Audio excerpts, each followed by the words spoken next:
If there wasn't a Formula One Grand Prix at Monaco already, I very much doubt that the governing body of motorsport would allow one, because the streets are too narrow for passing and the teams absolutely hate the congested facilities. But Monaco has a charisma which overcomes all that. Nowhere else can you get so close to the cars, nowhere else is the noise so loud, and nowhere else are the colours so bright. At Monaco, a good grid position is essential, and a front row placing is a massive bonus. So there was consternation when qualifying finished with Stefano Modina's Tyrrell Honda alongside Ayrton Senna's McLaren. And it's Stefano's birthday today. Another surprise was Nelson Piquet's excellent fourth on the grid in the new Benetton Ford designed by John Barnard and his team. Nelson lives in Monaco and today could see his first win here. Ferrari are in deep trouble though, with four-times winner Alain Prost only 7th on the grid and his teammate Jean Alesi down at 9th. But team manager Cesare Fiorio is a lot happier today with Prost's fastest time in the warm-up. One man who won't be starting though is poor Alex Cappy, who had a rear wheel lock up to slam him into the barrier. That Alex is okay, albeit with a big headache, is a tribute to the strength of his car. But as ever, up front on the grid, it's the incomparable Ayrton Senna in his 56th pole position. With 3 wins at Monaco in the last 4 years, and with victory in the first 3 races of 1991, Ayrton's going to be hard to beat. Tyrrell. And then a second row of Riccardo Patrese in the Williams and Nelson Piquet in the Benetton. Patrese once again out-qualifying his Williams teammate Nigel Mansell, who's on row 3 alongside Gerhard Berger in the second McLaren. And Alain Prost on row 4 in the first of the Ferraris alongside Roberto Moreno. And between them, Prost and Senna have won every Monaco Grand Prix since 1983. But Ayrton Senna, very much the favourite this afternoon. Other British drivers in the race, well, Mark Blundell has qualified in 22nd position, but it's Blundell and Mansell, the British interest there, but everyone trying to catch Ayrton Senna. Whatever the World Championship situation, the Monaco Grand Prix remains one of the world's great motorsport occasions, and as ever, one of the world's great sporting locations. And watching, no doubt, in eager anticipation, James Hunt and Murray Walker. Indeed they are, Steve, and I'm delighted to tell you that after some pretty dreadful weather up to today, it's extremely good at Monaco today.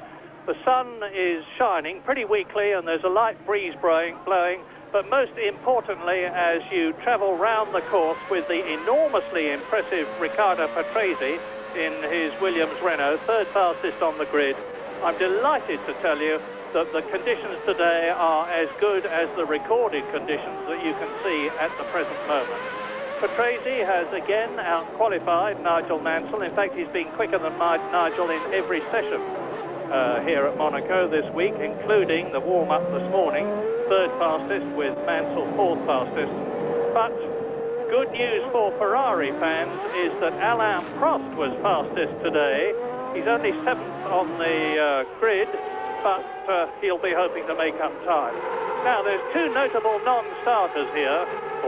One of them is Alex Cappy, who crashed very badly and hit the barrier at the swimming pool yesterday in his footwork Porsche. I'm glad to say he is perfectly all right. And the other one, sadly, is ex-sports car world champion Martin Brundle, who will not be starting his Brabham Yamaha. Why, Martin? Well, a very silly thing happened, Murray, on the very end of the session on Thursday. Apparently I missed the red light, which indicates that you should go into the weighbridge, a random light.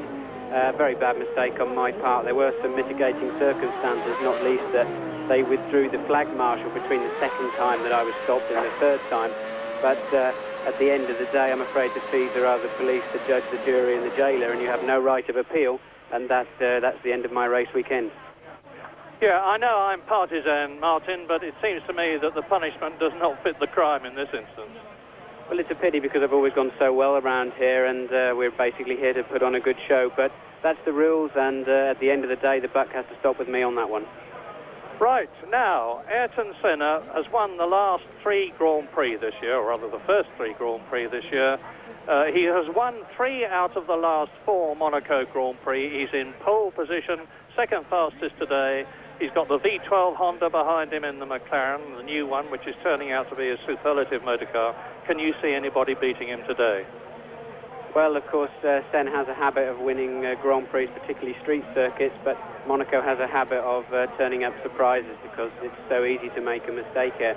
But he's starting on pole. I believe he's in the spare car, but with McLaren's record, that shouldn't be a problem, and somebody's going to have to drive very hard to beat Senna today. Senna is in the spare car. He decided after the half-hour final of practice this morning that he preferred that one.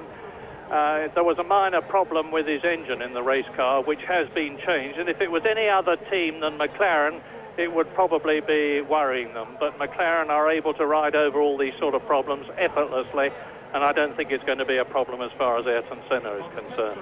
But, most interestingly, to put it mildly, second on the grid, alongside Ayrton Senna, just one car length back on this staggered grid, is going to be Stefano Modena, the Italian in the Tyrrell Honda, and he is, of course, James Hunt's protege.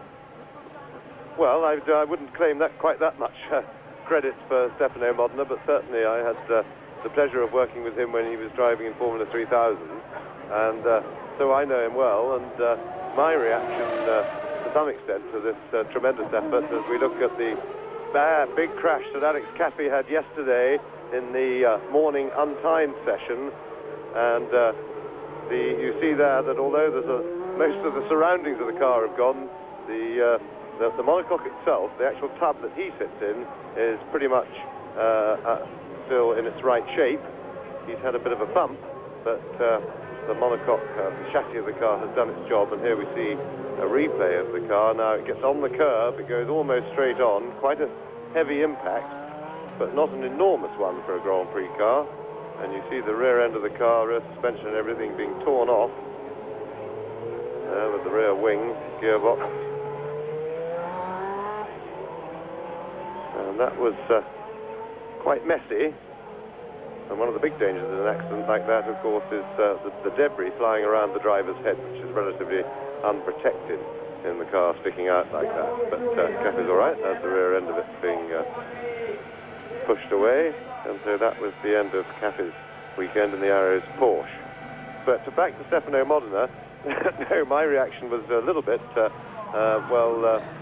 about time that he was on the front row, because I've known for a long time he had the ability, and we've been waiting for it to really show this season with the Tyrrell team, his first time in a really good Formula One team, and we wait with interest for his efforts this afternoon. He's a charming young man, he's a deep thinker, and in fact his career ran for a long time very parallel with that of Ayrton Senna. They were go-kart champions together, and in fact Modena was marginally better at karting than Ayrton Senna, and I think was world champion at Ayrton's expense one year, many years ago, when they were both fighting for the world championship of go-kart. Roberto Moreno, the Brazilian teammate of Brazilian Nelson Piquet, and he is in 8th position on the grid in the Benetton Ford. V8 engine, and that car has come on by leaps and bounds here at Monaco. Its first race was at the San Marino Grand Prix at Imola a couple of weeks ago. They haven't had any testing since then, but they've managed to get some mileage on the car at Monaco, and it has responded to it nobly. It is a John Barnard designed car, and John Barnard is the man who designed the original McLaren MP4. Here is the grid coming up, and of course he went on to design the now successful Ferrari. Patrese third, Piquet fourth on the grid. Nigel Mansell is in 5th position with Gerhard Berger just behind him, as you can see. Then Alain Prost only 7th, ahead of Roberto Moreno that we've just seen. The second Ferrari of Jean Alesi in 9th position, with De Cesaris an excellent 10th. JJ Leto, incidentally, the Finnish driver, has gone extremely well in practice. 13th in the Dallara Judd V10, with Emanuele Pirro in 12th position ahead of him. And so you can see the rest of the grid rolling through there. Gabriele Tarquini, the Italian in the AGS, has made it in 20th place. Mark Blundell in the sole Brabham Yamaha with its V12 engine, and he has been taking a lot of tuition from Martin Brundle. Has he responded well, Martin? Yeah, he's a good lad. This is his first Monte Carlo race of any description. He didn't do Formula 3 or anything like that, so he's had a pretty steep learning curve this weekend, and he's done a fine job. He's looking forward to get to the end of the race. Well, there is the man, Alain Prost, the famous 27 Ferrari, 4 times a winner at Monaco. Indeed, for the last 7 years, either Prost or Senna has won. And everybody is wondering, of course, whether we're going to see a new winner in 1991. As ever, let me establish right at the beginning that the race is often decided, not entirely, but in a lot of its form, by what happens at the first corner, Saint-Devote. There are 26 cars lined up here, each of them with engines developing up to 700 horsepower. There's just a short sprint down to the right-hander at Saint-Devote. That's Gerhard Berger there, who is 6th on the grid. And very often there is a pile-up at Saint-Devote. It's regrettable, but frankly unavoidable, because this is a built-up street circuit. There's nothing you can do about it. We heaved a sigh of relief last year when they all got round Saint-Devote, only to be in a state of misery when they got to the Mirabeau, and when Alesi and Prost and various others got caught up with each other's wheels and the race was stopped. And let's hope that doesn't happen here. But if a race is stopped within the first 2 laps, they just restart the race as though it hadn't happened, and it runs the full distance. They're allowed to change cars, they're allowed to refuel. Nigel Mansell is in good form. I have to tell you with regret that I don't think the Williams team are still entirely happy about the strength and predictability of their semi-automatic gearbox, and they have had a repetition of some of the problems here at Monaco. But nevertheless, Mansell is in very good form. His teammate Patrese, 2 places ahead of him, 3rd on the grid. And Riccardo Patrese, when he was told that Nigel Mansell was going to be driving for Williams, Renault in 1991, said, right, well, I'm going to move my act up a notch. My goodness, he has certainly done so. And that's the great 3 times world champion Nelson Piquet in, as I was saying, the new Benetton Ford, and he is 4th on the grid. Well, you've seen a few Grand Prix here, James. What's your forecast? Well, I think the obvious is that Senna looks entirely dominant, and really it's going to be Senna and McLaren against themselves in the respect that it's a very tough race to finish, and transmissions get a particular strain here, and McLaren, if they have any weakness over the last couple of years, has been their transverse gearbox, which is they feel that they've been forced to build it lighter and therefore weaker than they would have liked to have done this year because of the additional weight of the V12 Honda. So that is their potentially suspect point, but there are plenty of other things that can go wrong. But if nothing goes wrong, I really can't see anybody beating them. There is Stefano Modena on the screen. He's the man sitting half beside Senna. Of course, the grid is staggered, but he's on the front row with Senna, and a good start from him will be would make the race certainly interesting. He didn't go particularly well in the warm-up this morning, and so he may not be too quick, but passing, remember, is the biggest problem here. Patrese one has to look at with a very good chance, a wealth of experience, and as Murray has said, and has been patently obvious to everybody this year, he's a rejuvenated driver, probably driving better than at any time previously in his career, which is really a marvellous thing to see somebody rejuvenate at his age and with the number of Grand Prix that he has done. And he is certainly a threat to the McLarens. He would be the most likely threat, because with the Tyrrell team on Pirelli tires, that is a bit of an unknown quantity. You just saw Ayrton Senna sitting in his car, and another mark of how confident and competent the McLaren team is that that car was brand new on Thursday. There's the grid again, and what a front row. When the light turned to green here, and those 26 clutches bite, and the up to 700 horsepower in each engine start transmitting through to those rear wheels, the first corner, as I have said, is the one to watch. Now let us hope that they all get round, but the climb then takes them up from Saint-Devote to Massenet, which is the left-hander. They skirt the Hotel de Paris, go through Casino Square with the famous Monte Carlo Casino on their right, drop downhill to the Mirabeau, which was where the accident was last year. Then there's another sprint down to Lowe's hairpin, which used to be the station hairpin. Second gear, the slowest corner on the course. And we're sitting with Nigel Mansell, incidentally, in his Williams. And then from Lowe's, they go into the Portier through the tunnel, which makes the Monaco circuit unique these days, now that Detroit no longer exists as a Grand Prix circuit. Then around the swimming pool, which is a comparatively new section. The Monaco Grand Prix was started in 1929. This is the 49th of the series. And then from the swimming pool down to La Rascasse, the very tight right-hander.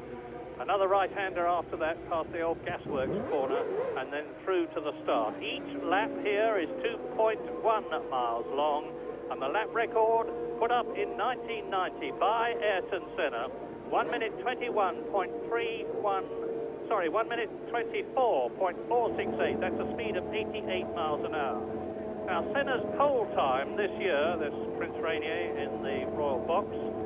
Senna's pole time this year, his 56th pole position, was 1 minute 20.34, and that is an average speed around the whole of this lap of 92.6 miles an hour.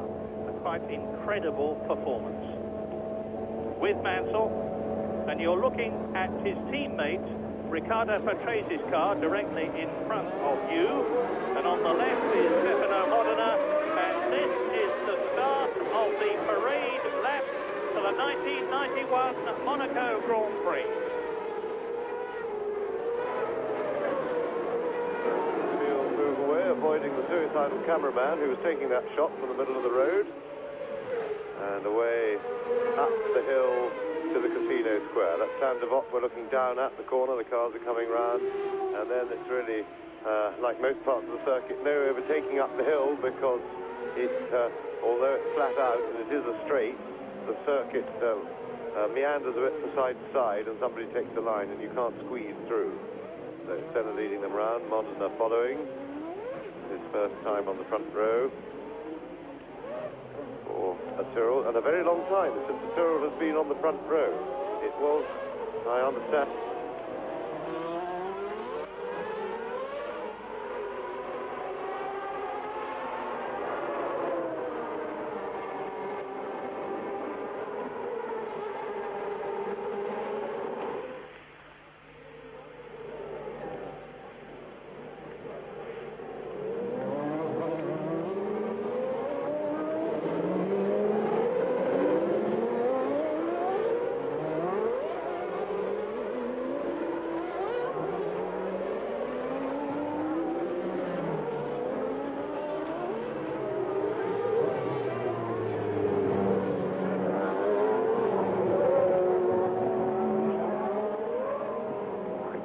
gear at the first section under the bridge there. That's where Cappy crashed in practice yesterday, and then down second gear for the windy section, and then first gear now where they are for the Rascasse.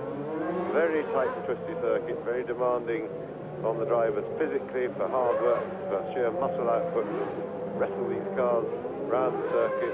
Heavy on concentration, because on a conventional man-made circuit, there is room for little mistakes. You can put a wheel off on a curb and no harm comes to you. If you put a wheel a couple of feet offline here, you hit a wall and that's the end of your race. And so it's very demanding on that. You have to drive a slightly contained style. So Senna leading them round onto the grid. Pole man got quite a long wait now, while the rest of the field backs up into their grid positions.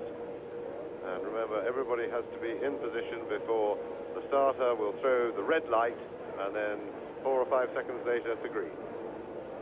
So watch for the red. Senna on the left, Modena on the right. There's enormous psychological pressure on Stefano Modena. It's the first time he's been on the front row, and getting to the right-hander at Saint-Devote first is going to be absolutely critical to the progress of this race. They are all in position now. 78 laps. It's a long, long time, a 2-hour race. Go! And away they go. It's a good start by Stefano Modena. All the rest of them it's Senna leading, Modena second, Patrese third. Mansell is in fourth position as they climb the hill towards Massenet. Senna.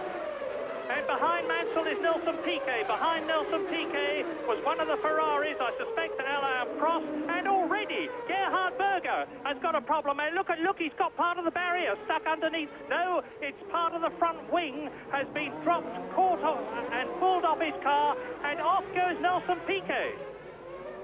Yes, Piquet under a problem under braking for Mirabeau there. Berger, we didn't see what happened to him, but he's had to restart right at the back of the field.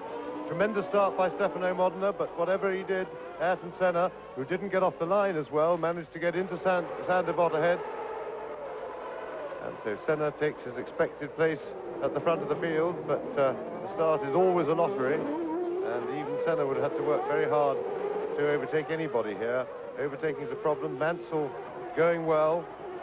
And it's Prost and Alesi behind them. Now, Ayrton Senna, Stefano Modena, Riccardo Patrese, Nigel Mansell, the first four, as they exit the swimming pool down to the Rascasse. And you can see that, as ever, Ayrton Senna's trying to build up a lead, get a cushion. He's not succeeding at the present moment. It's very tight and twisty around here. In fifth position, it's Alain Prost, who's come up from seventh on the grid, of course, with Nelson Piquet definitely being out of the race. And effectively, there is only one McLaren left, because Gerhard Berger is right down the field. He's got going again at the back of the grid. And there's a gap developing already between Stefano Modena. There's Patrese in third position, Mansell, Prost and Alesi. So one McLaren, one Tyrrell, two Williams up front. Now this is the right-hander at Mirabeau, down to Lowe's hairpin. Senna, Modena. Interesting to see that the Williams Renault picks up through the tight hairpins here of Patrese, and certainly the Renault engine is very, very smooth indeed, and that may well be a factor in what is clearly outstanding performance through the hairpins by the Williams Renault. Ayrton Senna is alleged, ideally, to prefer the V10 Honda engine to the V12, which he's got, and of course Modena has got the V10. Nigel Mansell hanging on in fourth place. Prost is fifth. Alesi is sixth. Moreno is seventh. And behind Moreno is Gasho. Nelson Piquet, of course, out of the race. So, Bertrand Gasho going extremely well. Or is it Andre De Cesaris? It's De Cesaris in eighth position as they round the Rascasse again. Nelson Piquet's race didn't last very long. The Monaco resident can walk home, but he would rather be walking home a lot later than he's going to be doing now. So, Senna, then Modena, Patrese. The first three are breaking away from Mansell fourth on his own. And Andre De Cesaris in the Jordan Ford, using the same type of engine as the Benettons, but not quite such a good specification, is well up in the race. And into the second lap, Modena is still within a second of Ayrton Senna. There they are. Yes, and we might say that on the face of it, there is good news in that Senna is not walking away from the field, and at the moment making it look like a race. However, I remember 2 or 3 years ago here, or not even as long ago as that, he had Prost behind him when they were teammates, and he played around for the first 10 laps and allowed Prost to stay with him.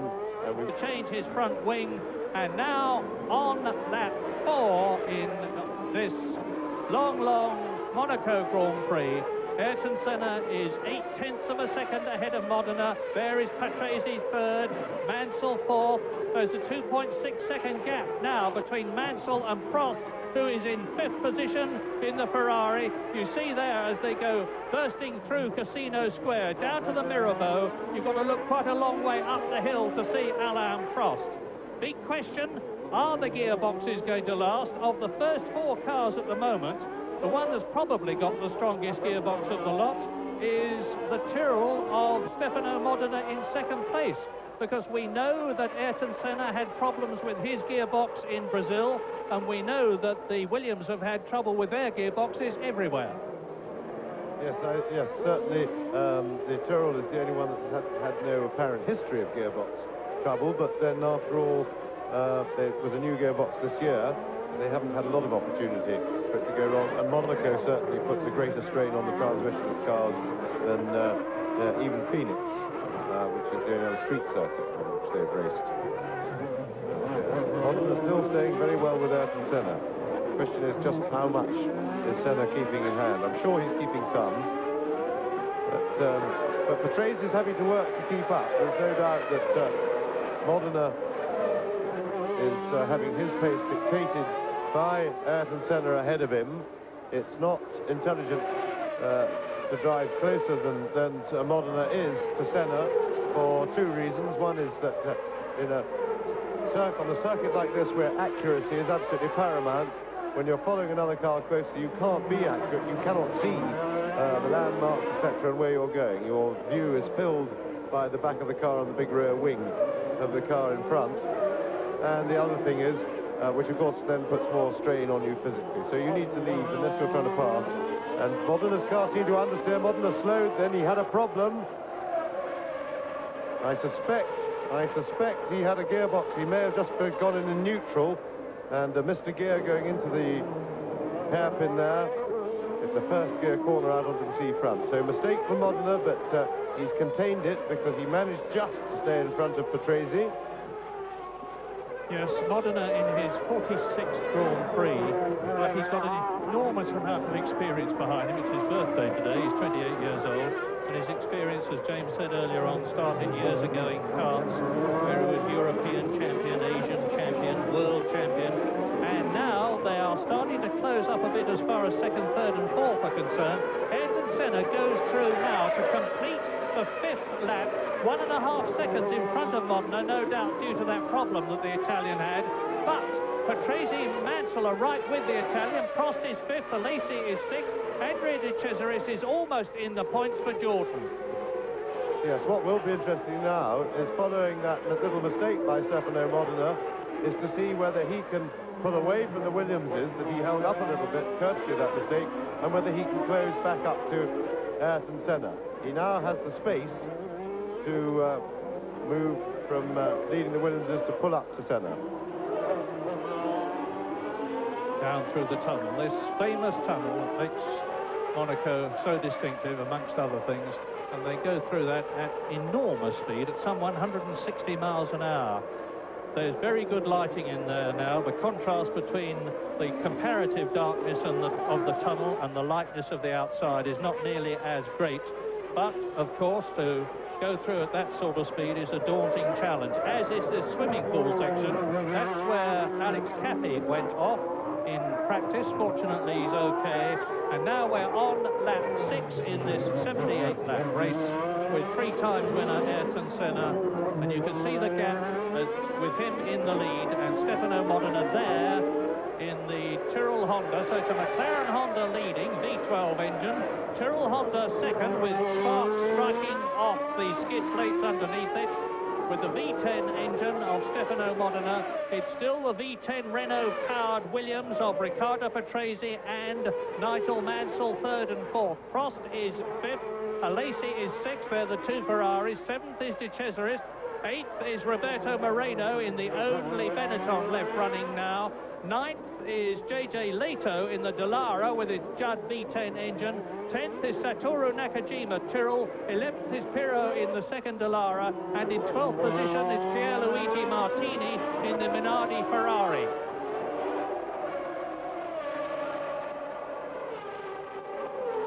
Senna, of course, with 3 victories this year behind him and with 3 Monaco victories behind him in the last 4 years, is a very settled and contained man. He knows exactly what he can do. He knows exactly what the car can do.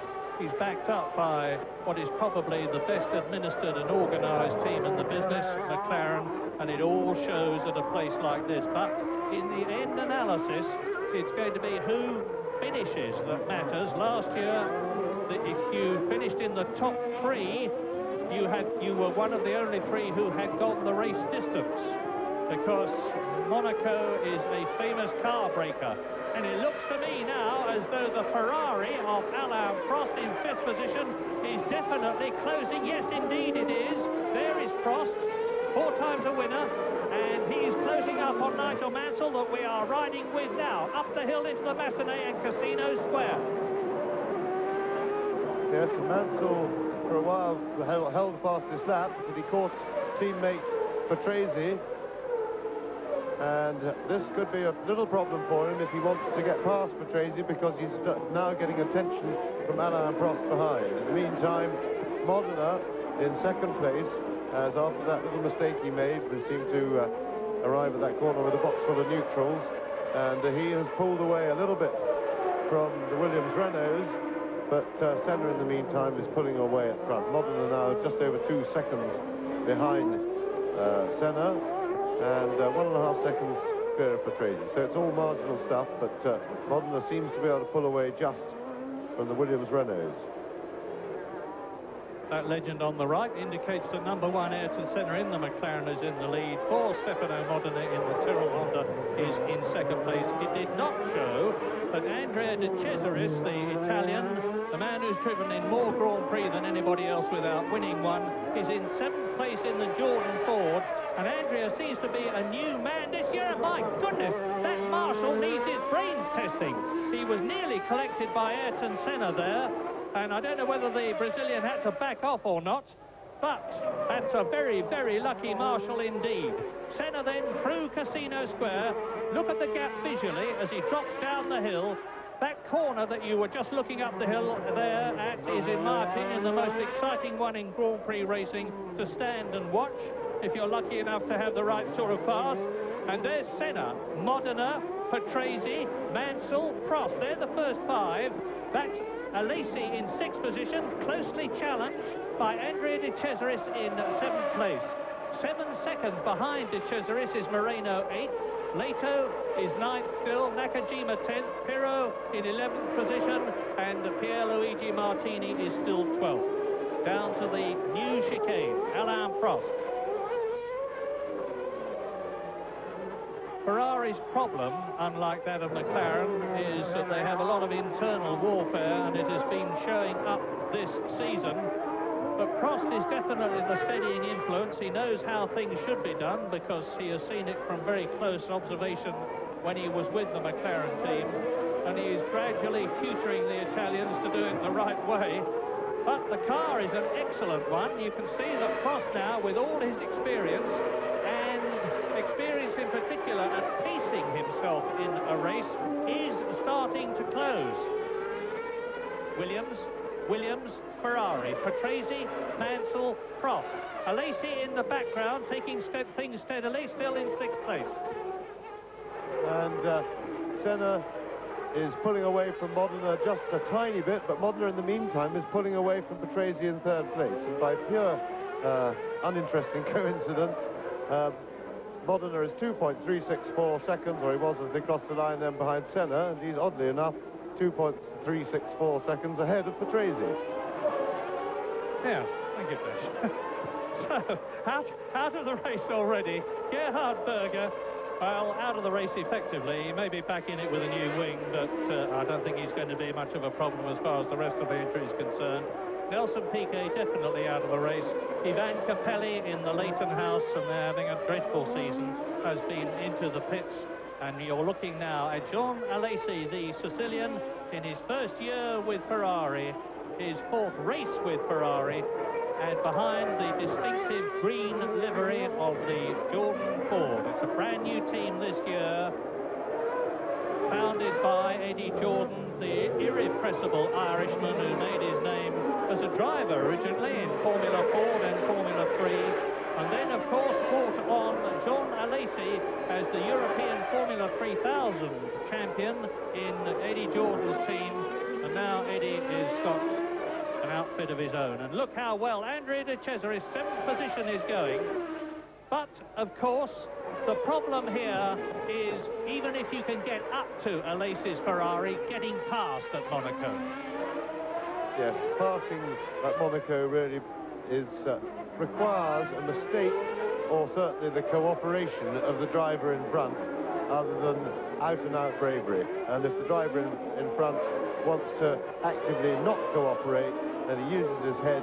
He can drive maybe even as much as 3 seconds a lap slower than he can go and that you want to go, and there is not a lot you can do to pass him. It really is a bit of a joke trying to pass here, but then it's a long race and opportunities do arise. Drivers make mistakes.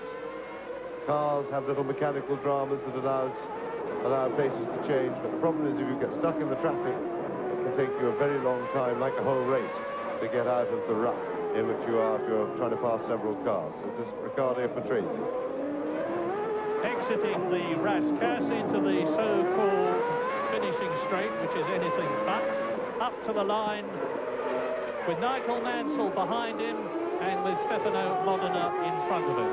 And Gabriele Tarquini in the AGS, the Italian, who qualified quite well, would appear to be out of the race. He's in the pits, I can see him, you can't, and there's not much sign of activity around his car.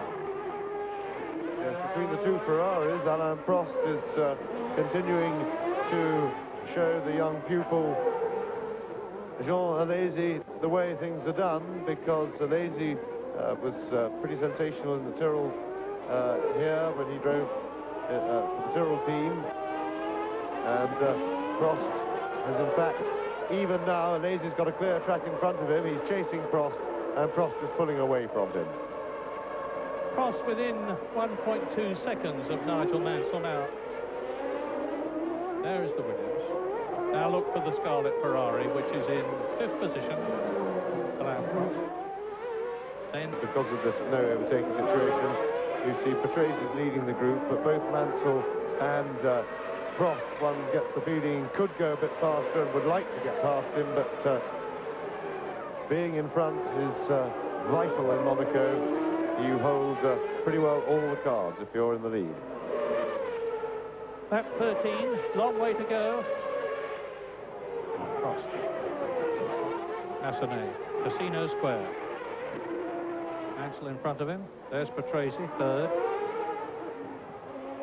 This is where Prost had the big accident last year on the very first lap, and he had to get out, run back, and start again in the spare car, which gave him a considerable disadvantage in comparison with Ayrton Senna. And that is Berger. Gerhard Berger is definitely out of the race now. He came in and had a new wing fitted, but now this is lap 13, and out goes the unfortunate Gerhard Berger. I say unfortunate because it is his misfortune to be in the same team as Ayrton Senna, and Senna is a man who always dominates a team, and he seems to me to have psychologically destroyed Gerhard Berger this year. And the Austrian, try as he may, has not been able to get on even terms with the Brazilian, and there is Senna leading. Yes, and although we didn't see what happened, one would suspect that that was an error by Berger, but an understandable one, because there he is walking back, no doubt very disappointed with his day's work and the trouble he had at the start. But the problem is, when you get to the back of the field in a race like this, there's a tremendous pressure on you to try and charge through the field, and in order to get amongst the points, Senna working with the back markers with great bravery and, I have to say, aplomb. There, no problem at all. And Modena is holding Ayrton Senna, and between them they have pulled away from the Williamses. That was Pierluigi Martini in the Minardi Ferrari that you saw going very slowly. It seemed to me that he marginally held Senna up more than he held Modena up. He didn't seem to be aware of Senna, and he was very aware of Modena. And the gap before was 2.5 seconds. That was on the 13th lap. We are on lap 14 now, and it'll be interesting to see whether Modena has closed up. It looks to me as though visually he has closed up a little. But now on lap 14 in this 78 lap race, the order remains the same. Senna leads, Modena 2nd, Patrese 3rd, Mansell 4th, Prost 5th, Alesi 6th, De Cesaris is still 7th, followed by Moreno 8th, Leto 9th, Nakajima 10th, Pirro 11th, and Maurizio Gugelmin in the Leighton house is in 12th place. Now, the gap has been closed, or was closed, by half a second as a result of the passing of Pierluigi Martini to Modena's benefit. And you can see now how the Italian Stefano Modena in the Tyrrell Honda is definitely pulling away from the two Williams. He's now nearly 4 seconds ahead of third man Patrese. Yes, Patrese was being held up at the Rascasse there. Or rather, Sandebot, and he's finally got through, and it's taken him too long to pass Pierluigi Martini, who's a pretty experienced driver, and he got out of the way reasonably well for Modena. He wasn't very helpful to Senna, but at least once he'd been alerted to the presence of the leaders, he helped. And he's still in the way, and Mansell hasn't yet got past, and this is not good driving from Martini. He's in amongst the leaders, and he really shouldn't be holding them up. He's clearly not racing. There's a clear track in front of him. He's not exactly dicing with any other back marker, so he really has no excuse. He should be pulling out of the way. There's a three-car battle going on for third place, and it's out of order for him to be interfering with that. Patrese bouncing over the curbs there. Good shot from inside the cockpit. Hard on the brakes now, right down to first gear. The first gear section. But first gear isn't too slow in these sort of cars. They'll do probably, depending on the gearing, but probably 90 miles an hour in first, something like that. Well, the question is, has Alain Prost derived any benefit from the passing of Pierluigi Martini? I don't know what the Italian... Yeah, see, now he's in the way of Alain Prost. This is most unlike Martini, I think. He's not usually a bloke who gets in the way and then stays in the way. Yes, that's right. It's certainly my recollection of his driving. He's intelligent and he's normally cooperative. But he's certainly in the way here, and he's making Prost fight to get past him. And really, you shouldn't have to fight to lap somebody. There are occasional circumstances when it's understandable. If two cars at the back of the points, you know, 5th and 6th place, and they're having a big battle for that place. But really, Martini has no excuse at all. And he's experienced enough to know the problems that the leaders have with slower cars here. I'm going to hazard a mechanical guess and say that he's missing a gear somewhere. It seemed to me from the tardy way that his Minardi was pulling away from some of those corners that he was in a higher gear than he would ideally like to have been in. But anyway, we are on lap 16 now, with Ayrton Senna still under 2 seconds ahead of Modena, who is dealing with the traffic magnificently and very much keeping the Brazilian in sight. And his previous lap was actually quicker than Ayrton Senna's. In third position, it is still the Williams of Riccardo Patrese, 7 seconds behind Modena, ahead of Mansell, and then Prost. There is the Prost. Yes, and what this does do now, Prost has lost a lot of time. It gives us a chance, where Prost has got a clear lap, to see just how quick Prost is. Because if he can go a lot faster than he has been when travelling stuck behind the two Williamses, then if he can find a way past, it means that he may be able to chase and catch the leading pair. Mansell, of course, that also applies to. He's been stuck behind Patrese, because at the moment, Senna and Modena are pulling slowly away. Well, Senna's pulling away, Modena's dropping back slowly on him, but he's got 7 seconds, Modena has, back between himself and Riccardo Patrese.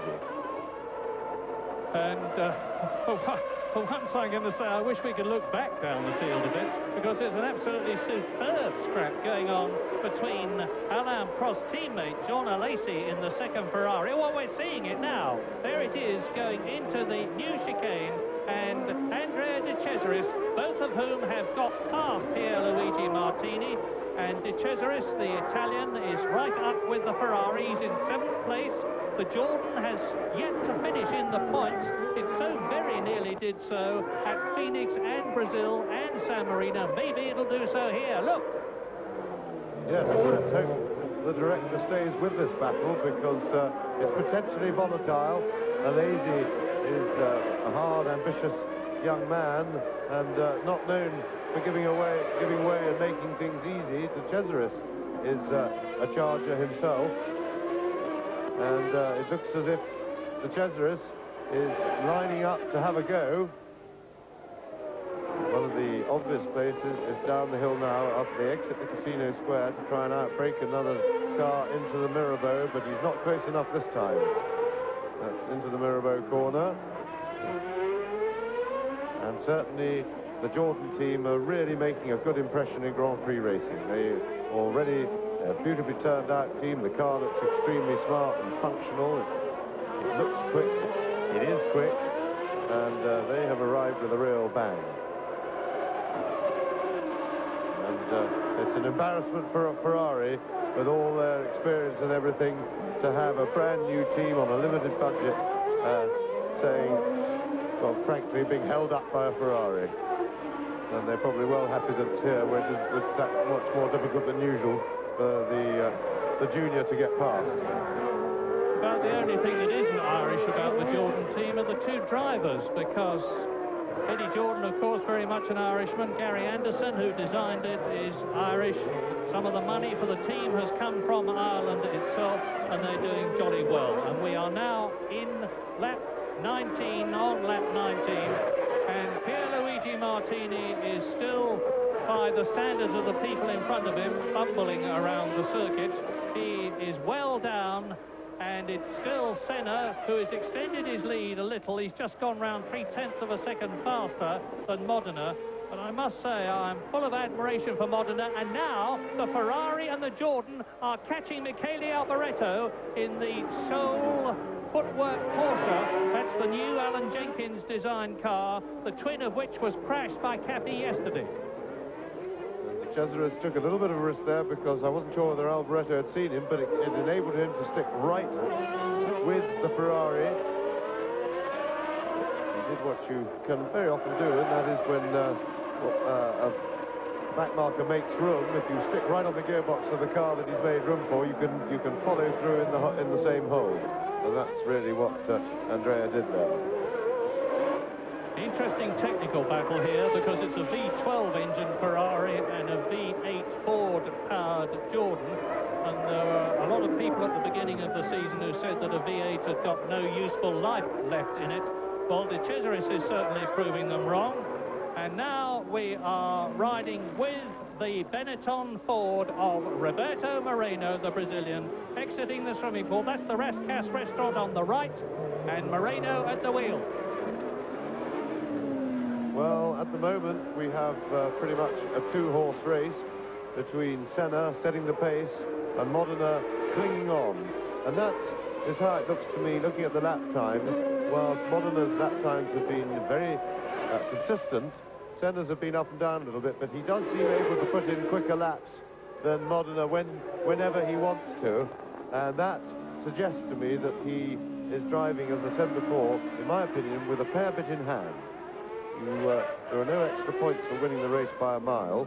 You don't have to. All you have to do is win it to get your 10 points. You don't have to be a lap ahead of everybody. And Senna, I think, is probably using his experience to drive very conservatively here. He knows that the biggest difficulty in this race is to finish it, for him anyway, much more difficult than leading it and being quick enough. And he will have been driving right from the start with a view to finishing. As you watch Roberto Moreno in 8th place in the Benetton Ford, let us make no mistake about it, Ayrton Senna is controlling the 1991 Monaco Grand Prix from the front in his McLaren Honda V12. I said incidentally at the San Marino Grand Prix that Senna liked to be fastest and best at everything. He liked to win the most races, he liked to have the most pole positions, he liked to put up the most fastest laps. And no less an authority than Andrew Ferguson of Lotus pointed out to me that Senna does not, in fact, always go for the fastest lap, because he's usually in front and he doesn't have to make the fastest lap. It's the people behind him who are desperately trying to catch him and get past him who have to go quicker. Well, at the present moment, that is certainly the case. You've just seen the caption, Senna leading Modena by 2.8 seconds. The last time a Tyrrell won a Grand Prix, as Moreno goes through on the inside and takes veteran Michele Alboreto, who, by the way, is still suffering great pain from his 2 broken ribs as a result of the accident he had before the San Marino Grand Prix, not to mention his gashed leg. But I was saying the last time that a Tyrrell won a Grand Prix was Detroit in 1983, and it was Michele Alboreto, who you've just seen in the footwork Porsche, who was driving for Ken then. Now, lap 21 in this 78-lap race, and actually the number of retirements that we've had are not nearly as many as I would have expected. Nelson Piquet out on the first lap, Ivan Capelli is out, Tarquini is out, Gerhard Berger is the most notable of the possible winners, who is out of the Monaco Grand Prix, but still plenty left in the running, and Ayrton Senna has lapped everybody up to 18th place at the moment with no problem at all. He's leading by 3.7 seconds now. He's putting on the pressure in comparative terms, pulling away from Modena. In fact, there is now some 11 seconds between Senna in the lead, Patrese, who is third. Patrese is 5 seconds ahead of Mansell in fourth position, and Prost is within a second and a half of Nigel Mansell. Prost is fifth, well ahead of his teammate John Alesi. The only real scrap on the circuit at the present moment is between Moreno in 8th place. And that is De Cesaris. Well, oh dear, Andrea De Cesaris out of the Monaco Grand Prix on lap 22, and he's parking up behind Nelson Piquet's car.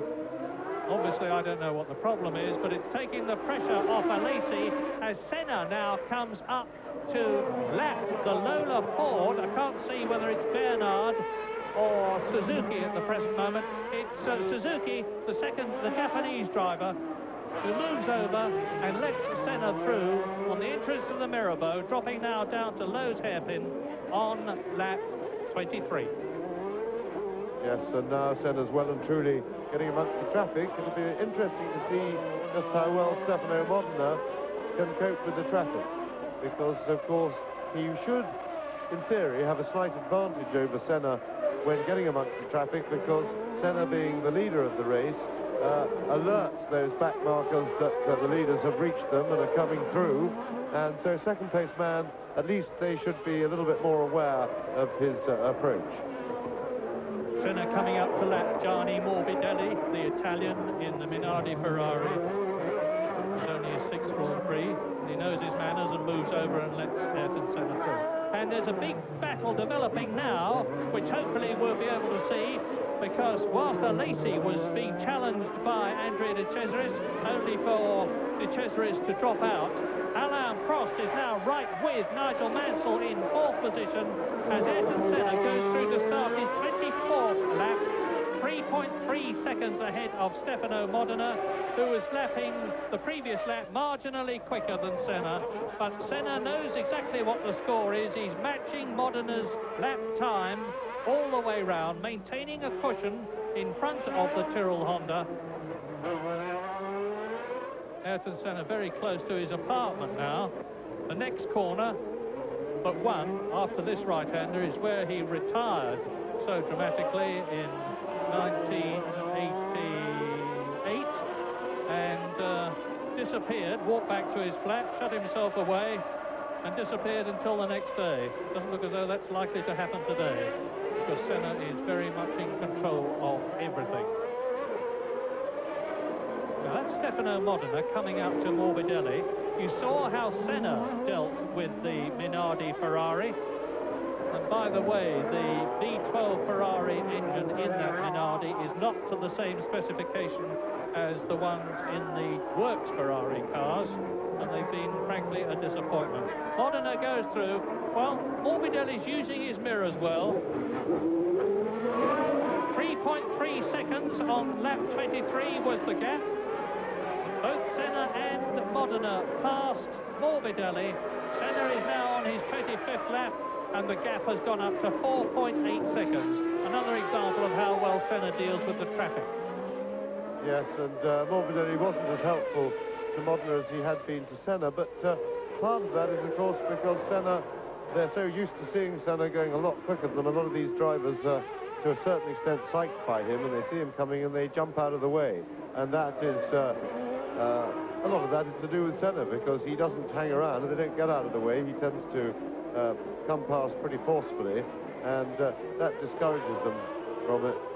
And it really has. He's worked over the years, you know, this psychological advantage he has over the back markers in getting through them is something that he has really built up himself. On lap 25 now.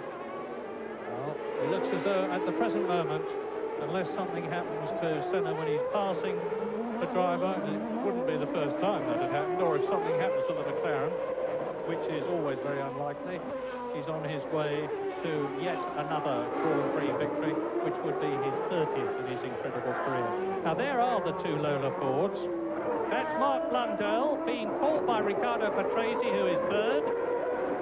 There's Riccardo. This is his 212th Grand Prix, and he's coming up to lap Mark Blundell in the Brabham Yamaha. Mark's first Grand Prix at Monaco, only his fourth Grand Prix altogether. But you can see that that Yamaha engine has got plenty of power, because Blundell is smoking, and he manages to stay ahead of Patrese up the hill. Now you can see the sort of problem that a driver has. See how wide the Brabham is in relation to the course, but Blundell sees Patrese, moves over, lets him through, and that's one of the Lolas. Well, it is Suzuki, Aguri Suzuki, out at Monaco, and so that means that Berger is out, Piquet is out, Capelli is out, Tarquini is out, De Cesaris is out with a stuck, his problem was a stuck throttle, and now Aguri Suzuki, and it looked to me as though he had just slid into the Armco barrier, presumably as a result of a brake problem. Through the tunnel then, and you can now, the gap that's developed between Patrese, and we're riding with him now. This is the drop down with the Hotel Metropole on the left, the right-hander at the Mirabeau.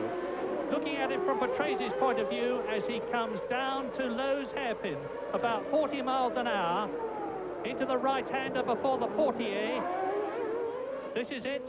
That leads through third gear, fourth gear, fifth gear, through the tunnel at 160 miles an hour, building up to 165 on the exit, and then down to the new chicane. Modena has clawed a little bit of that gap back. It's now under 4 seconds, but of course it's going to bounce around with the traffic. But the traffic is now very much a fact of life for the rest of the race, although it will thin out with retirements during the race. The leaders will now, the cars are pretty evenly spread all over the circuit. Now we're looking from Patrese's Williams Renault. He's got traffic ahead, and he's going to have to find a way around.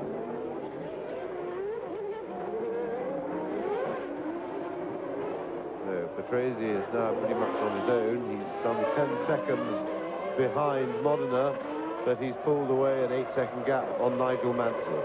Mansell, of course, has detailed attention from Alain Prost right behind him, who is, if not imminently looking for a way past, he's certainly stalking him to look for a mistake. So, on-board shot from Patrese's car. We'll be looking to see what Patrese is going to do about this back marker. And it is, of course, Gianni Morbidelli in front of him. And he just drives past him, no problem.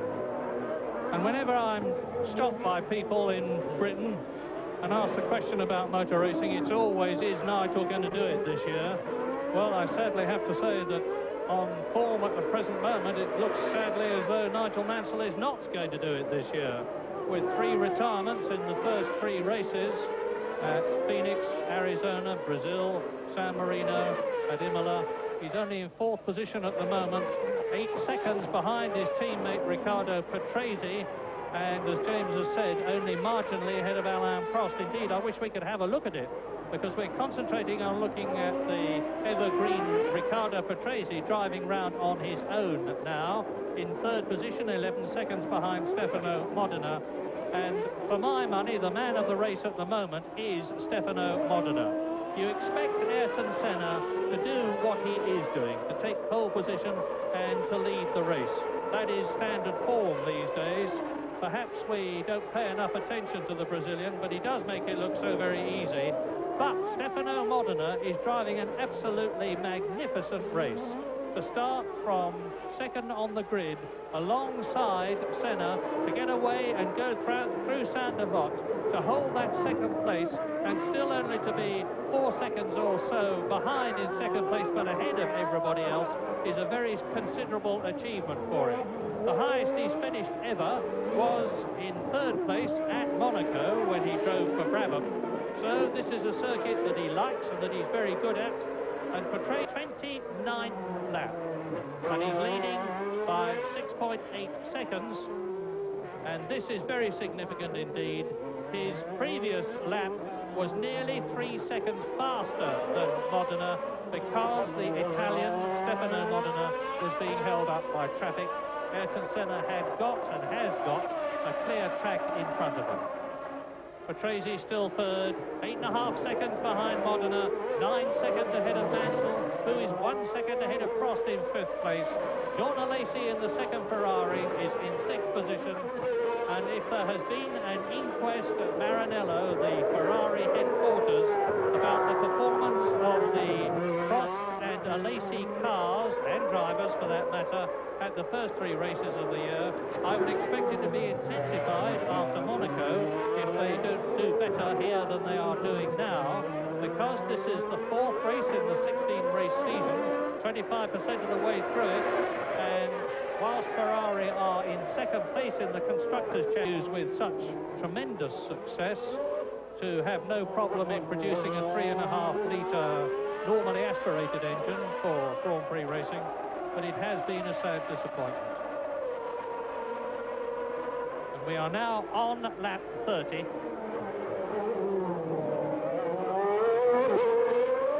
Senna will be maintaining his rhythm, making sure that if he's coming up to lap people, he does it cleanly and smoothly to avoid going into them, as he has done in the past.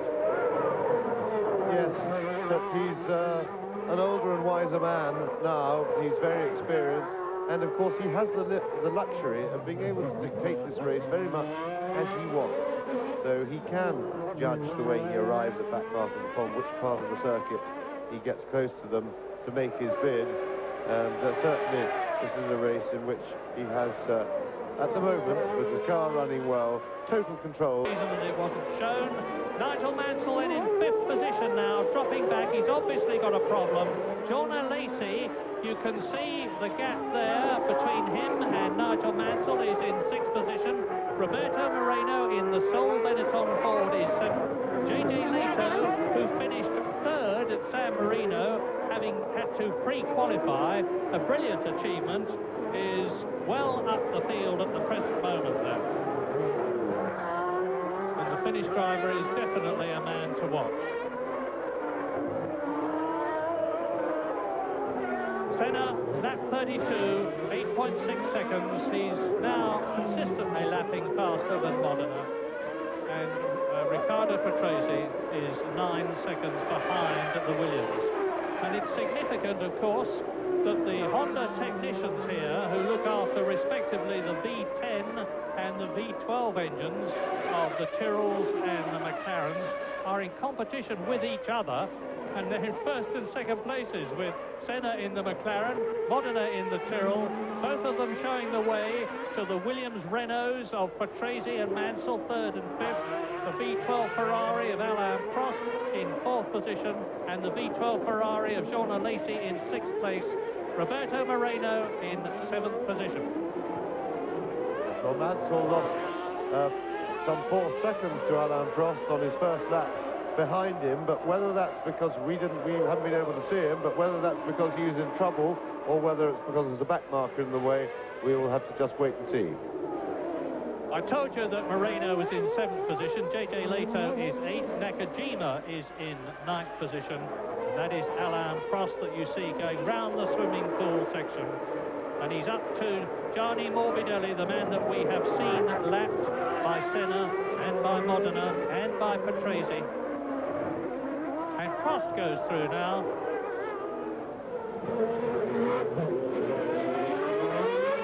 But the first 2, Senna and Modena, are both lapping in under 1 minute 26. Riccardo Patrese is lapping in 1 minute 28.9 and Prost 1 minute 28.0.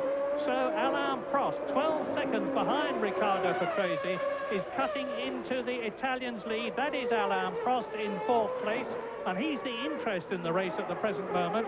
You can see that he's 11.78 seconds, or was, behind Riccardo Patrese. He's cutting into the Italians' lead at the rate of 1 second a lap. The Ferrari looking healthy and sounding healthy. We haven't seen Nigel Mansell for a long, long time. He's still going but he's now only 1.6 seconds ahead of John Alesi, who is 6th, and I'm confident that Mansell has got some sort of a car problem, because Nigel is a fighter and a charger. He loves Monaco. He has never done well here and was hoping to do well here today, but it was destined, obviously, not to be.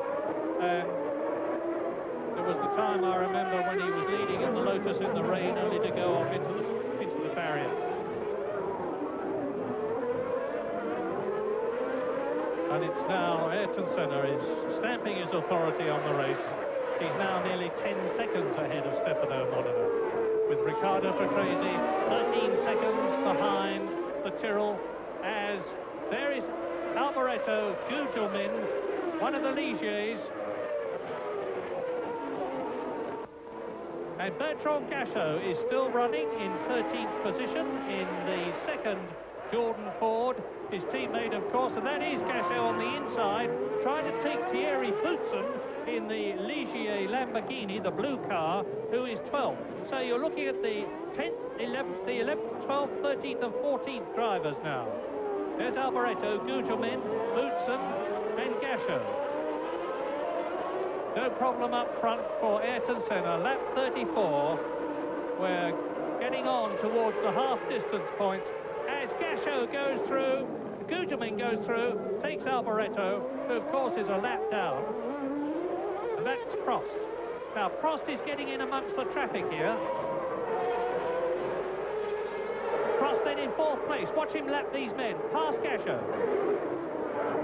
Watch him struggle. It is a very depressing sight when you're got racing for the lead or leading places, as Prost is doing. When you see a gaggle of 4 back markers all scrapping away in front of you, you worry how many laps it's going to take you to pass them. Well, Prost is certainly being more aggressive than usual with the back markers, I'm glad to say, because that doesn't mean that he's got to be very aggressive.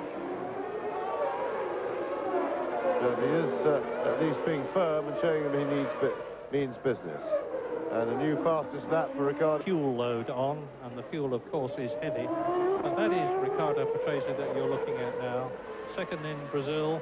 The only Williams car to finish a Grand Prix thus far this year, because in 6 starts, Nigel Mansell retired 3 times, Riccardo Patrese retired twice, and Riccardo finished, as I have just said, in 2nd place in Brazil, to give him the 6 points which have put him into 4th position in the World Championship. And he's going through now to start his 36th lap, and he's 12 seconds behind Modena, who is now 9 seconds behind Senna. We're climbing the hill with the harbour on the right behind the barrier, round the hotel. And problems like that, if they're going to move in any direction, tend to get worse as the race goes on. Yes, there's the sole McLaren. It is, of course, Ayrton Senna, because whilst Gerhard Berger seems to have all the bad luck, Senna, as a combination of ability and experience, has a lot of good luck. And this traffic has brought Modena much, much closer to Ayrton Senna. There's a real gaggle of traffic.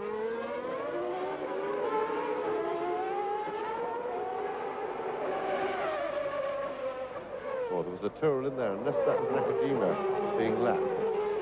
Modena 8 seconds behind. Yes, it was indeed Nakajima. Modena is closing, but of course he will then be faced with all that traffic to fight his way through as well. And Senna's done a pretty good job. He's lost very little time getting through that group. And it's 29-year-old Luigi Martini from Levezzola who was temporarily holding up Senna again. And I have to say that it's most unlike Martini to be driving the way he is driving today. And Senna's lead is now down to 8 seconds as a result of the traffic. And Modena is actually lapping a second faster. And there's a spin. Is that Modena or is it Nakajima? It's Nakajima who's spun. There's Modena going through. So Nakajima has spun the Tyrrell. He's being pushed. He's therefore out of the race.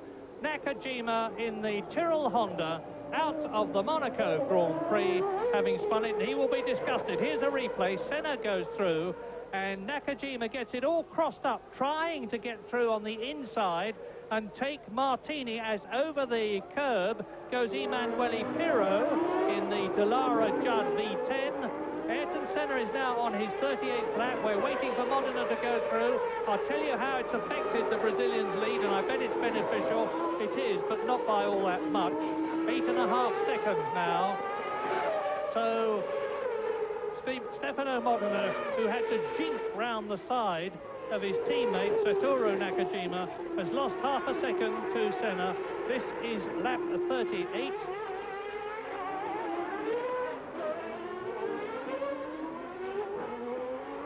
There is the man whose birthday it is today, Stefano Modena, still in second position.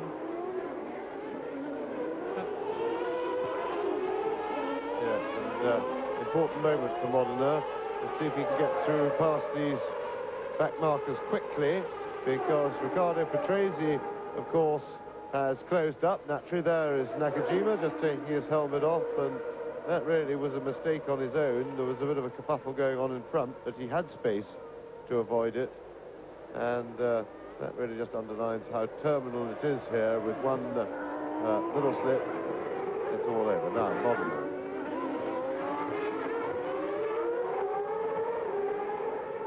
I suspect he's going to have to force his way past. Emanuele Pirro is his first one he'll have to attack. The power of the Honda V10, and Pirro, I don't think is going to help him. Now you see Senna would definitely have been passed by now, and if Modena doesn't make positive moves himself, he's not going to get past him. Yeah, he's got the Judd V10 powered Dallara in front of him, and hats off to John Judd, incidentally, because he and his very small team at Rugby are producing engines as Modena goes through. No, he doesn't, because Pirro forcefully slams the door in his face, and all the time Modena is losing time now, because not only has he got to get past Pirro, who is in 9th position, but then he's got to lap again Martini in the black Minardi Ferrari. Yes, and that was terrible driving by Pirro going into Mirabeau. He clearly didn't see Modena, had no idea he was there, and yet the blue flag was being waved at him, and all he was doing was looking at the chap in front. And Pirro is an experienced driver, and he's never been that quick, so you'd think he'd have time to look around him, but maybe that's why he hasn't been that quick. Well, I was saying, apropos of Pirro's engine, as we reach half distance now, because we are on lap 38, that John Judd and his team have to produce engines for sale, whereas, of course, Renault give their engines to Williams, Ferrari provide their own engines, Honda give their engines to their teams, and I think John Judd and his team have done an absolutely superlative job in their first year with this V10 engine, after saving the day for the Williams team when they lost Honda engines by providing them with Judd V8s. So it's Pirro and still Martini in front of him, and still Modena doesn't get past, and the gap now is 13 seconds to Modena and Senna. Yes, this is a crisis for Modena. He's losing 4 seconds a lap here. And Pirro... Oh, dear, oh dear, that's not helping Modena. These two fighting amongst themselves. Pirro's all over the road. He just carved him up again. This is really disgraceful driving by Pirro. Modena trying to hold second place down in the Grand Prix. He's got important work to do, and Pirro's just twice he's moved over right on top of him, and that will discourage Modena from trying to pass him, because he doesn't know what the chap's going to do. Not only that, but Riccardo Patrese, you just saw him come into the chicane, is coming right up to Stefano Modena. Patrese in 3rd position was a long 10 seconds behind Modena. It's down to 5 seconds now, and if Modena can't get past Pirro and Martini, who is just as much of a problem as Pirro is, it's going to mean that Riccardo Patrese is right with the second place man. There is the second place man in the white and black Tyrrell Honda, with the marshal doing a good job with the flag. He's letting Martini and Pirro know that Modena is behind him, but they either can't see the flag or can't be bothered. And you can see now Riccardo Patrese, look for him, there he is in the Williams. This is the battle battle now that's developing between the Tyrrell Honda of Modena in second place and the Williams Renault of Riccardo Patrese third, catching Modena. Yes, we've just passed half distance in the race. Well, there's one car out of the way, and Modena very skillfully and sensibly uses Pirro to nip through, but he still hasn't got rid of Pirro. And this really is disgraceful driving by Manuel Pirro. He could have let Modena go and then got on with his battle with Martini. He had no business to be holding him up. And Patrese having trouble, Riccardo Patrese, but I should think the power of the Renault engine will get him past, and it has indeed. So Modena has really suffered because Patrese, for whom he built up a 12-second lead through hard work, has had it reduced to nothing in the space of 3 laps, courtesy of Emanuele Pirro. That is Riccardo Patrese that you are looking at now in third place with a real incentive. The incentive to catch the Tyrrell ahead of him. Riccardo, he's got past Martini. Now through to complete another lap. Meantime, Ayrton Senna is now 20 seconds, nearly 21 seconds ahead of Modena, who still hasn't got past Emanuele Pirro. The Roman Emanuele Pirro. It's his 27th Grand Prix, and he's not going to be very proud of this one. Now watch Patrese. I wonder if Patrese is going to have any more luck. Now this is from Patrase's car. And through at last goes Modena. And is Pirro going to let Patrese through? No, thank you. Yes, please, he's through. Now, and that has been a gigantic benefit to Riccardo Patrese, 36 years old, from Padova, and he's on his way now. We could well see a change for second place. Although Modena has got a clear track in front of him, he'll be able to build up to the speed that he was at before. He's been lapping nearly 3 seconds a lap slower than Senna. They're on lap 42 now, and this has, in my opinion, put the race on a plate for Ayrton Senna. The 21-second gap that he's got now will enable him carefully and calmly, with all his knowledge and experience, to control the race from the front. Yes, in the meantime, the officials were showing the black and white cross flag to Pierluigi Martini, who certainly was holding Pirro up, and Pirro might well say, well, I was trying to get past him too, and why should I look in my mirror? But that's not the point. He was being lapped, and he's an experienced driver. He would certainly say he's intelligent, and if he's intelligent, why can't he discharge his responsibilities to the other drivers? And really that has hurt Modena's race a lot, but it's helped Riccardo Patrese immensely. And second place, courtesy of Emanuele Pirro, because he helped Patrese through, having solemnly held Modena up for a further 2 laps after they both got past Martini. But it gives us a big blow up and oil from Modena's car, and it looks like Patrese has spun on it, and that looked like a massive engine blow up. And Patrese's hit something. Patrese lost control of his car on the oil, and you can't say that's any fault of Patrese. It's one of those things. Modena's gone straight on, and what a disappointment for the race. We've lost 2 second and third place men in a flash. Yes, and out too has gone Michele Alboreto. All of a sudden, we're getting a lot of retirements. Well, you can tell from the way Riccardo Patrese is standing indignantly looking down towards Stefano Modena, and now his downcast appearance, that he really is totally dejected, and with every good reason, as the marshals push in the footwork Porsche, the new one, the only one to start this race, with Alex Caffey having destroyed the other one so thoroughly in practice. And now, up into second place has gone Alain Prost. The two protagonists are at it again. Ayrton Senna leading, Alain Prost in second position. That is Jean Alesi there going through. And I remind you that either Prost or Senna have won the Monaco Grand Prix for the last 7 years. Nigel Mansell is up into third position. And whatever the problem is, he seems to have at least partly mastered it, because he has just done his fastest lap. Alesi is in 4th place. Up into 5th place goes Roberto Moreno, and back again in the points, as he was in the San Marino Grand Prix at Imola, goes JJ Leto in the V10 Judd-powered Dallara. And that is the Ferrari going through on the inside and taking Thierry Boutsen in the Ligier Lamborghini. And Ayrton Senna now out on his own. I said that he would be very happy with a 20-second lead. Well, he now has a... And that was rather impressive. That's fairly un-Prost-like driving.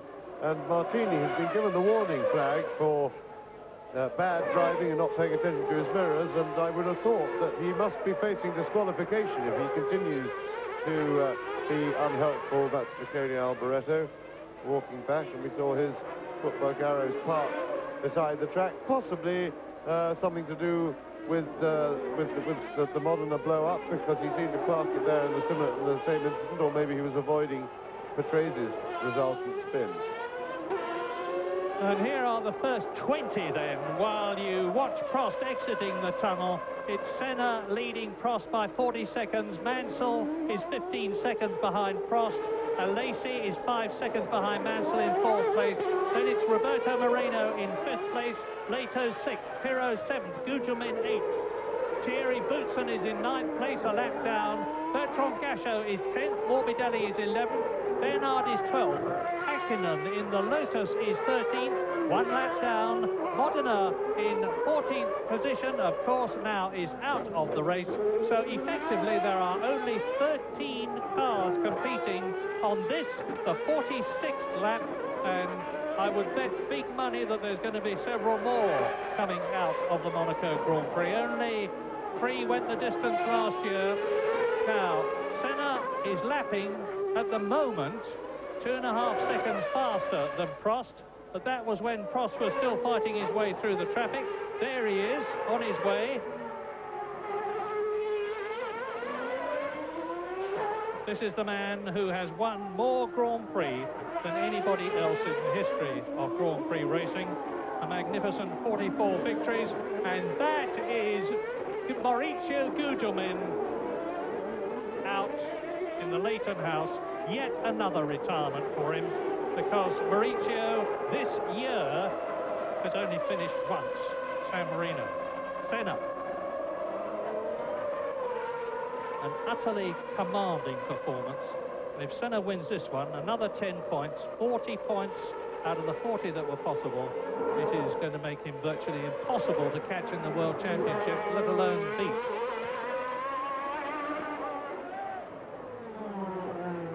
Yes, Senna is now taking it very easy. He's lapping some 1.5 seconds slower than he's shown us that he's capable of going at the moment. We will see if Prost, I doubt very much whether Prost is going to make any real effort to chase Senna. I think Prost will know that Senna has got plenty in hand. The gap has stayed very, very much the same as it was a lap ago, some 44 seconds. And that's a mountain to climb. But there would be some benefit, of course, in Prost keeping going as fast as he can without overstressing his car. He's got to secure second place, and he's got to be aware of that.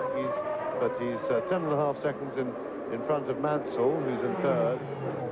But he needs to keep the pressure on Senna, because if he makes Senna keep driving hard, that can, of course, keep the mechanical pressure on Senna's car, and he might just get a breakdown. Unlikely to get a mistake from Senna with that big a cushion. Now, we have something interesting. I don't know if we're going to be able to see it, but Martini has been given a time penalty. That's the first time that this new rule has been implemented in Grand Prix racing this year. And the penalty is a regular one of 10 seconds. And the way it works is, after a complicated procedure from the clerk of the course to the team in its pit, the driver has to come into the weighing area, which is at the entrance to the racing. Well, he actually got some points at the San Marino Grand Prix, but he doesn't seem to be doing very much about it subsequently. Yes, we didn't see it, but Mark Blundell, unfortunately, is out of the race. He apparently hit the barrier at the chicane. One would suspect that may well have been on the oil from the Modena blow-up, which happened on the exit of the tunnel, and the oil would have been spread down to the chicane time, with just the time taken away from Thursday, because there was no suggestion that the car was actually illegal, and they had plenty of chance to make sure it was running legal on Saturday, and it seems to be a negative thing to do, just to reduce the entry to the Grand Prix over a rule such as that. 12 out, 14 left in the race. And Nigel Mansell has just done the fastest lap of the race, 1 minute 25.035, to bring him within 8 seconds of Alain Prost. We might even have a race on our hands for second place. Yes, and I would think that Mansell's misfire maybe has gone away, because he's been lapping consistently quickly over the last 3 or 4 laps, and he's definitely closing on Prost. And that can happen. The telemetry on the engine can change. And certainly whatever it is, because not only with an intermittent misfire, it doesn't seem to be doing it intermittently either, because, as I say, he has been consistently quick just for the last few laps in this race. Nigel Mansell, who I always refer to as the man from the Isle of Man, having left Hall Green in Birmingham, but he's soon to be the man from Florida, because he's leaving the Isle of Man and moving to an allegedly extremely palatial home near his great golfing friend, Greg Norman. And Mansell now, let's see how he is going. He was 8 seconds behind Alain Prost as he started the previous lap. Prost is now 45 seconds behind Senna, and Mansell is 6.1 seconds behind. So, Mansell is catching Prost, who is second, at the rate of 2 seconds a lap. We are on lap 50, so that means to say that on lap 53, he should be with the man who is in second place. And we have news from around the pit lane that Riccardo Patrese has walked in. We're hoping to have a word with him later on, but the Italian is now ready to talk to Jonathan Palmer. Riccardo, that was absolutely appalling luck there. Tell us what happened. It happened at Modena. I was in the top of Modena under the tunnel, and in the middle of the fast band, he blew the engine completely, put down a lot of oil, and I couldn't do anything, because in the moment that he blew, he put down the oil. I was in 6th flat with the oil. I just spun and crashed. Well, was it the oil or the smoke that was the problem? It was the ocean of oil under the tunnel. Okay. Okay. Now, Riccardo Patrese is understating things considerably, because he would have been doing something like 160 miles an hour when he hit that oil, and would have been immediately totally out of control, with no friction between his wheels and the road at all, straight off into the barrier. And it's a testimony to the strength of his Williams, designed by Patrick Head and his team, that he was able to walk back to the pits. And now Ayrton Senna, still 40-odd seconds. Actually, Prost is carving into Senna's lead at the rate of 1.3 seconds a lap. But when I tell you that Senna's lead is 43 seconds, you'll realise that Prost is very unlikely to catch him. And Prost, of course, is being stimulated, there is Alesi in 4th place, by the fact that Mansell is catching him.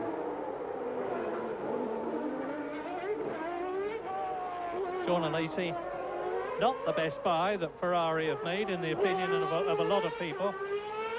He's alleged to have cost Ferrari some £10 million this year, not only for the £4 million or so that he is paid, but the rest that will have gone to the Williams team and the Tyrrell team, for both of whom he signed contracts last year, as well as Ferrari.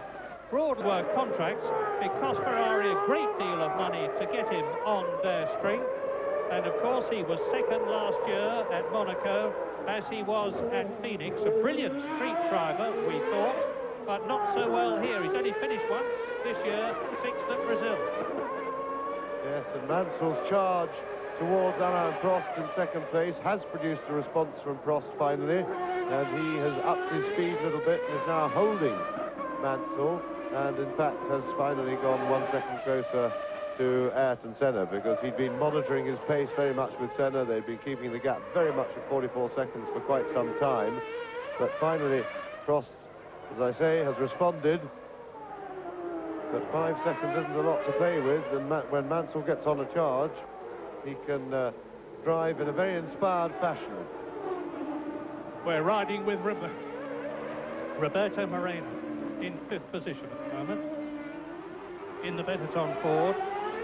Roberto got his chance at the Japanese Grand Prix last year after Alessandro Nannini had his helicopter accident, and Moreno grasped it with both hands, brilliantly finished in 2nd position, and you can see he's doing well now. He is in 5th place in the new John Barnard designed car, having finished 7th in Brazil this year. He's yet to score a point, but at the present moment, with 5th position, he's on his way to get 2 points. And the race order, with Senna leading on lap 53, is Prost second, 43 seconds behind Senna, and 5 seconds ahead of Nigel Mansell, who is 12 seconds ahead of Jean Alesi, 4th. Roberto Moreno, that you're looking at, is in 5th position. JJ Leto, 1 lap down, is still in the points, 6th. Emanuele Pirro, 7th. Boutsen, 8th. Gasho is in 9th position. Bernard, 10th. Hakkinen, 2 laps down in the Lotus, is 11th. Morbidelli is in 12th position. Comas is 13th. And in 14th place is Pierluigi Martini, with Gianni Morbidelli 3 laps down, the last of the runners, in 14th place. And the fastest lap we have so far is Nigel Mansell, lap 48, 1 minute 25.035, which is some half a second below the lap record. The ironic thing is I just overtaken Bernard on that same lap, and he's now in 10th place, so I'm a little bit cheesed off about it. A great shame. Hard luck, Murray. Back to you, Murray. Right, well, I don't know if Mark Blundell can hear me, but congratulations thus far on an excellent race. First time at Monaco, and it certainly wasn't his fault. If he hit a patch of oil, there's nothing you can do about it. Moreno there, still in 5th place. This is lap 54 of the Monaco Grand Prix, which Senna has in the bag, problems accepted. And he doesn't seem to be having any problems at the moment. He's not having a problem keeping ahead of Prost. The gap has come down another second, but it's still 41 seconds between him and the Ferrari. So the battle of the race now is Prost trying to fend off Nigel Mansell, who's getting on one of his charges, but Prost is responding well. Their speeds are going up and up and up as the fuel loads come down. And there is the gap, just over 5 seconds. Mansell's just set another new fastest lap of the race. Prost has set his own personal fastest lap of the race on the same lap in response. And the gap's been between 5 and 6 seconds for some 6 or 7 laps now. If anybody's going to create a new lap record here at Monaco, it's the man you're looking at, Nigel Mansell. 1 minute 24.85 is his fastest lap so far, the fastest lap of the race, which is 0.4 of a second outside Ayrton Senna's lap record of 1990. That was the speed of 88.1 miles an hour. Well, now in this slightly descending gap between Prost and Senna, it's down to 40 seconds now, because Prost is continuing to lap a second faster than Senna, but they could carry on at this speed, or their relative speeds, for another 40 laps before Prost caught the Brazilian, and then the race has only got 23 laps to go. So either Senna's got to go a lot slower, or Prost's got to go a lot faster if we're to have a race for the lead in the closing stages, and I can't see either of those things happening. Because Senna, as I have said many times in the past, will know from his pits-to-car radio, the reception of which is very good here at Monaco, and his pit signals from the board, just what the gap is between himself. Senna is the white dot, and you can see that he's nearly half a lap of Monaco ahead of Alain Prost, who is about 5 seconds or so ahead of Nigel Mansell, the yellow dot, They're climbing up towards Massenet, the left-hander now. No, Mansell is really charging. It is 3.8 seconds now between Mansell and Prost in second place, and Mansell is lapping a second faster than Prost. Fourth position, Alesi. Fifth, Moreno. Sixth, Leto. Yes, well, he was a second faster on that lap, but not consistently. But he is going quicker than Prost. Prost was probably held up on that lap, because that was about a second slower than Prost has been lapping. However, Mansell is catching him and is capable of lapping a bit quicker. However, but when he gets there, he's going to have a big problem getting round Prost. Prost will know exactly what to do, and that's to make no mistakes, keep it nice and steady through the corners, and leave the onus on Mansell to try and find a way round. And quite frankly, if the driver in front is doing, as I said, keeping it nice and straight into the corners and then powering it, getting the power on early, then it really is extremely difficult for a driver even of Mansell. Who is in fourth position. You're looking at the fifth man, Roberto Moreno, about to be lapped by the leader, with the marshal showing him the blue flag to indicate that there's someone behind him who's wanting to go by. And I think Roberto will be seeing Senna's car big in his mirrors now, so there'll be no doubt in his mind about who is there and what is about to happen to him. JJ Leto still in an excellent sixth position, and he is one of the youngest drivers in the race, only 25 years old.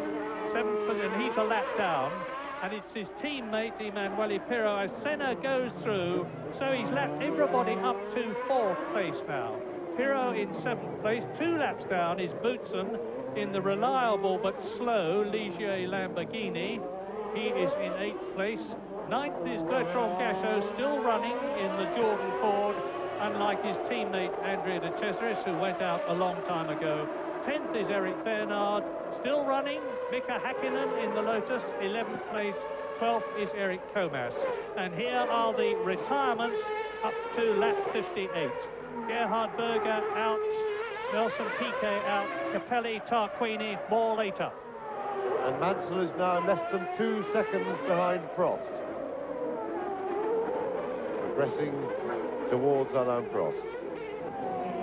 And you see it as they exit Lowe's hairpin, the V12 Ferrari, a 4-time winner here at Monaco, Alain Prost, up to the swimming pool section. That daunting left, right, left again, and Mansell is going to be with Prost almost at the end of this lap. Senna really isn't slowing up. 1 minute 25.7 is 9/10 of a second slower than the fastest lap of the race, Nigel Mansell's. But what Senna will not want to do, of course, and be determined not to do, is to lose his concentration. He did that here at Monaco in 1988, and for his pains, he drove straight into the barrier at the entrance to the tunnel.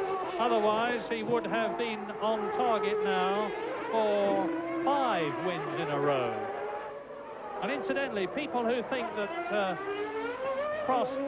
Senna has created an all-time record in terms of successive wins are wrong, because the great Alberto Ascari for Ferrari actually won in the 1950s 9 Grand Prix in succession over 2 seasons, admittedly, but they were successive races.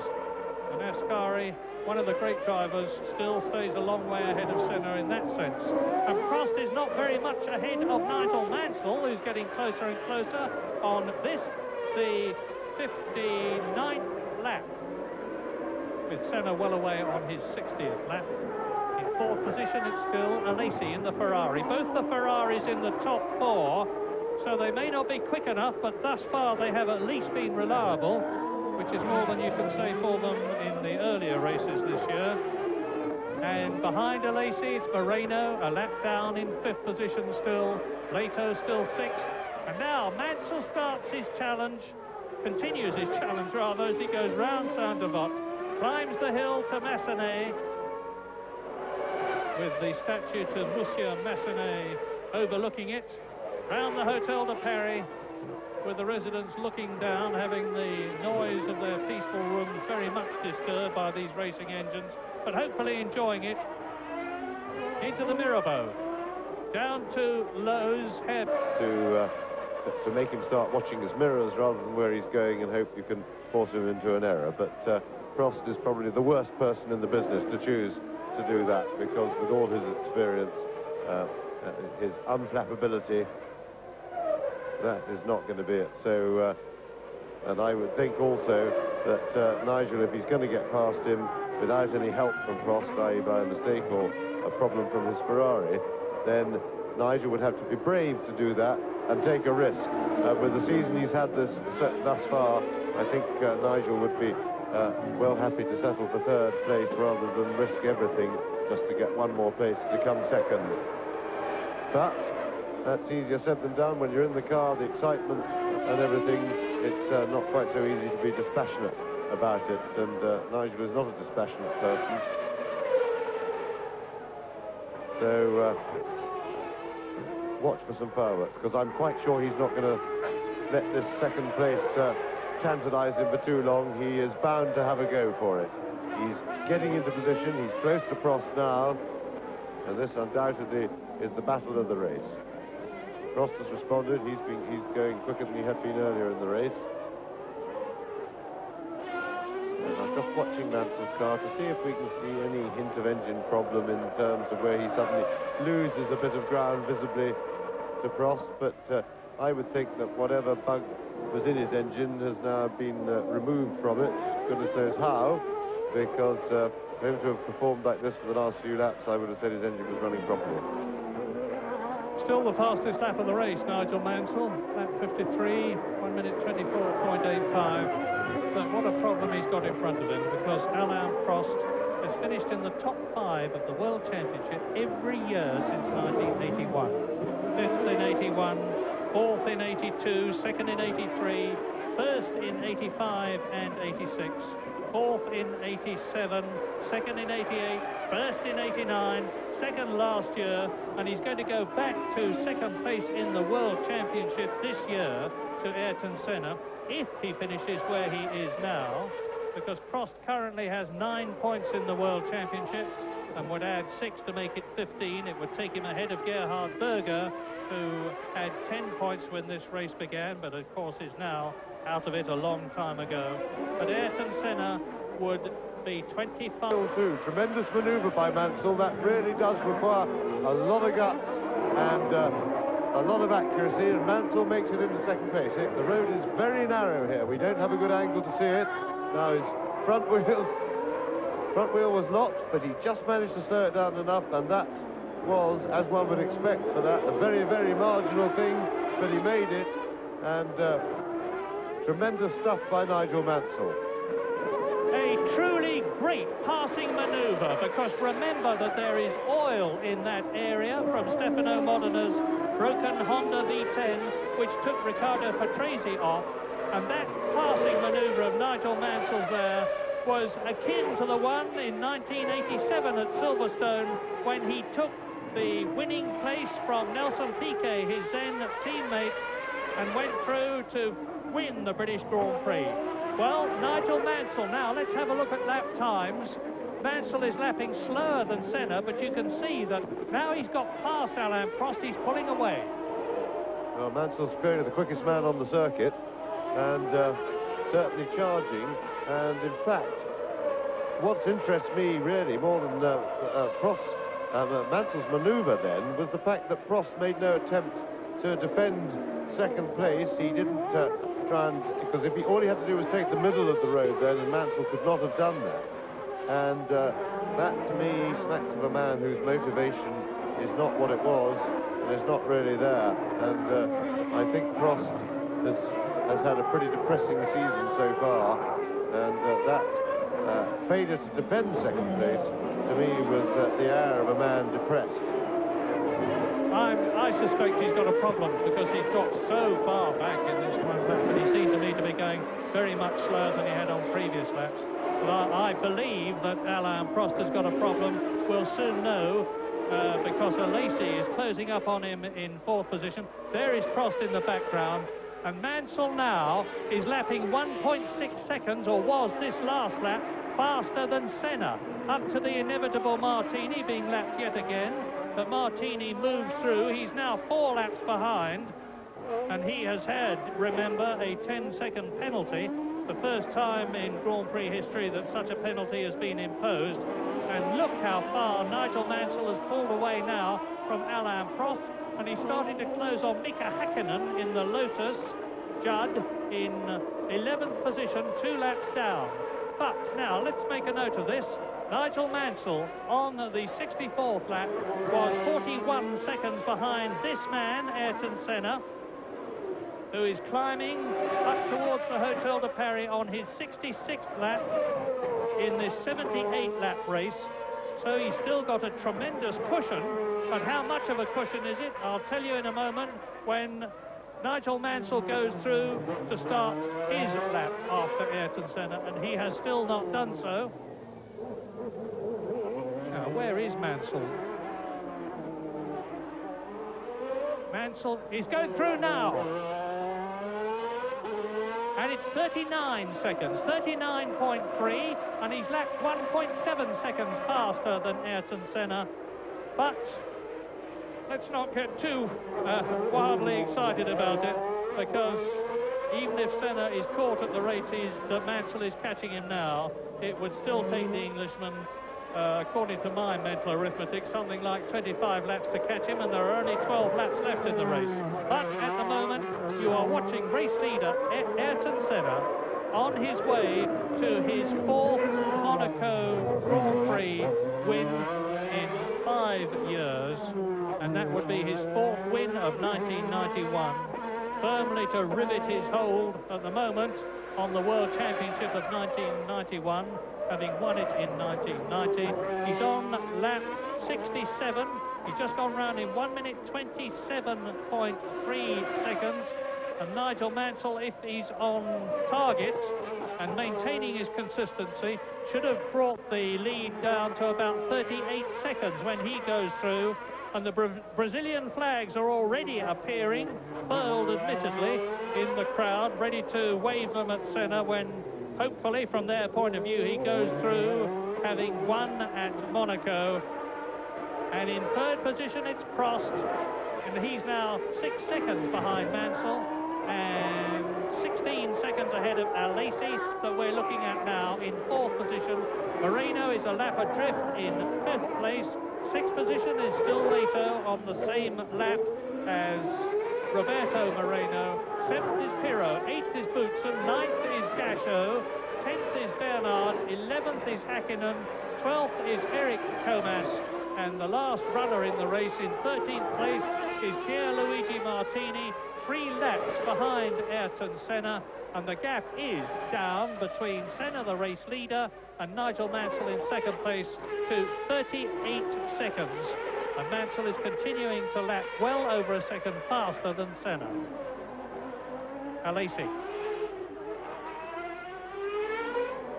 The reliable Ferrari of Jean Alesi, who failed to finish in Phoenix and Brazil. And now, of course, the Tyrrells have V10 Honda engines.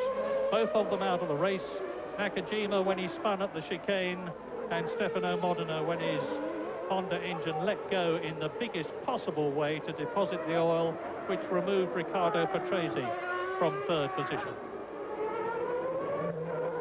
Prost is now 7 seconds behind Mansell, and we are on lap 68. Häkkinen has gone missing. Mika Häkkinen has gone missing. He was in 11th position, having finished 5th at San Marino 2 weeks ago. And that's it. That's his car. And Häkkinen is out of the cockpit. So hopefully he is quite okay. And it looks to me as though there's been a fire from all the extinguisher smoke there. Yes, and it looks to me as if the car was undamaged, so I think he may have just parked it with some 5 seconds slower than he could do if he wanted. And that is just to look after the car, get it to the finish, and he still has 35 seconds advantage over Nigel Mansell. Mansell still has to keep going pretty hard. There's no point in him really trying to chase Senna, but Prost is only 8.5 seconds behind. And at a circuit like this, with traffic and things like that, an 8.5-second lead can disappear very quickly indeed. So he'll want to keep going, he'll want to extend that cushion if he can do it without overstressing his car. Prost isn't fighting hard about it. He too wants to be sure to get a finish and pick up some points. Yes, you can see how much Senna slowed down by the fact that Roberto Moreno, who he lapped some time ago, is now within sight of the Brazilian's McLaren Honda. This is Roberto on his way to 2 points at the present moment to add to the no points that he already has. So it's going to move him into the World Championship points for the first time this season. And that tells you the situation. You can see that Mansell is cutting into that lead all the time now, under 35 seconds, but not fast enough. Ferrari third, Ferrari fourth, Benetton Ford fifth, Dallara, Judd in 6th and 7th places, Pirro and Leto. So Emanuele Pirro has moved ahead of his teammates on the same lap. Both of them a lap behind Ayrton Senna. So Leto out of the points, Pirro into the points for the first time this season. Boutsen in the Ligier Lamborghini, 2 laps down in 8th position, as is Bertrand Gachot in the Jordan Ford, who is 9th. Eric Bernard is in 10th position in the Lola, also 2 laps down. 11th is Comas. Hakkinen out of the race, which means to say that the errant Pierluigi Martini, the last of the 12 runners out of the 26 who started, is in 12th place. The Senna goes through, looking down from the hill on which the Royal Palace is situated. And Senna goes through now into his 70th lap.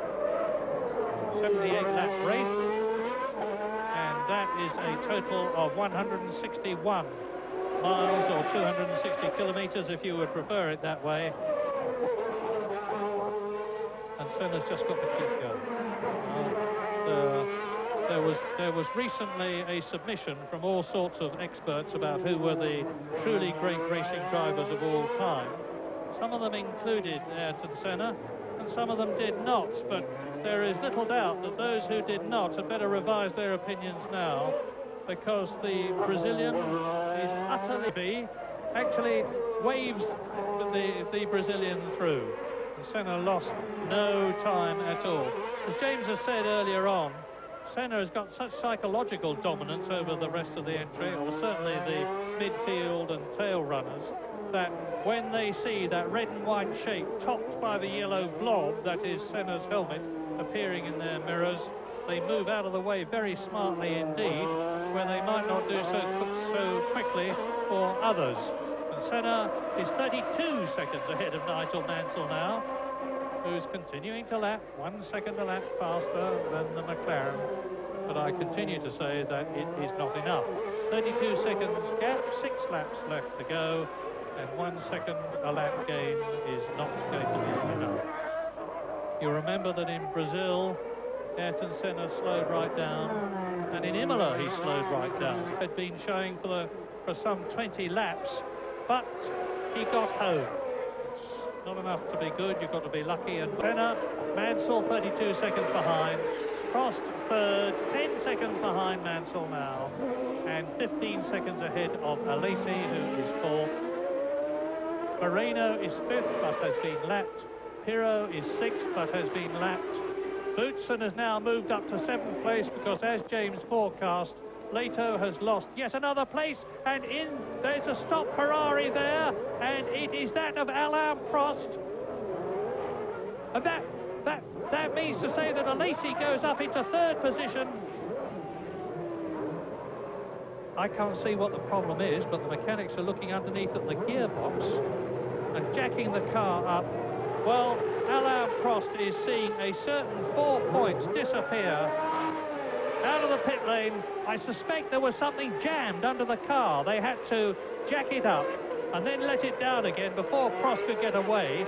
Maybe the pneumatic tyre wrench, I'm guessing, but for whatever reason, Alain Prost has slid down the field now. Alesi has moved up into 3rd place. Prost's motivation and the way he's thinking, because really he should have been fighting for 2nd place rather than going in for tyres.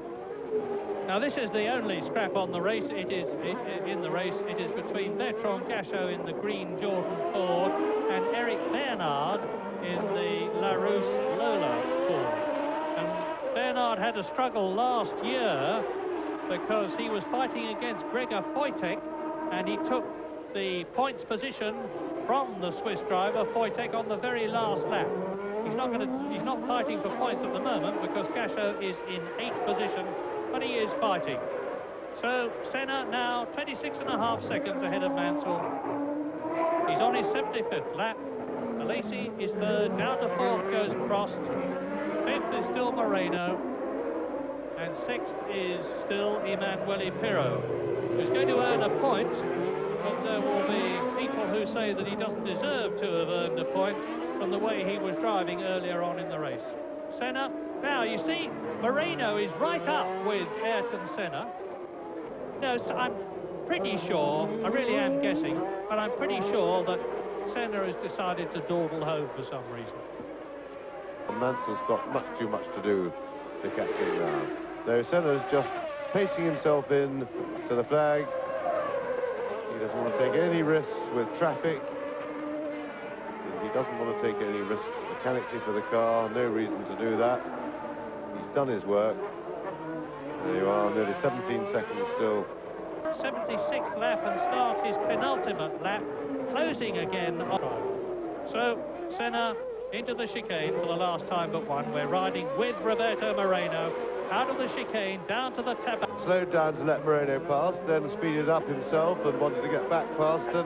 But I think he's just having, I would only guess he's having a bit of fun to try and keep himself awake. Remember, he's very tired at this stage of the race. It takes an awful lot out of you physically, and to have some mental exercise to do is often helpful.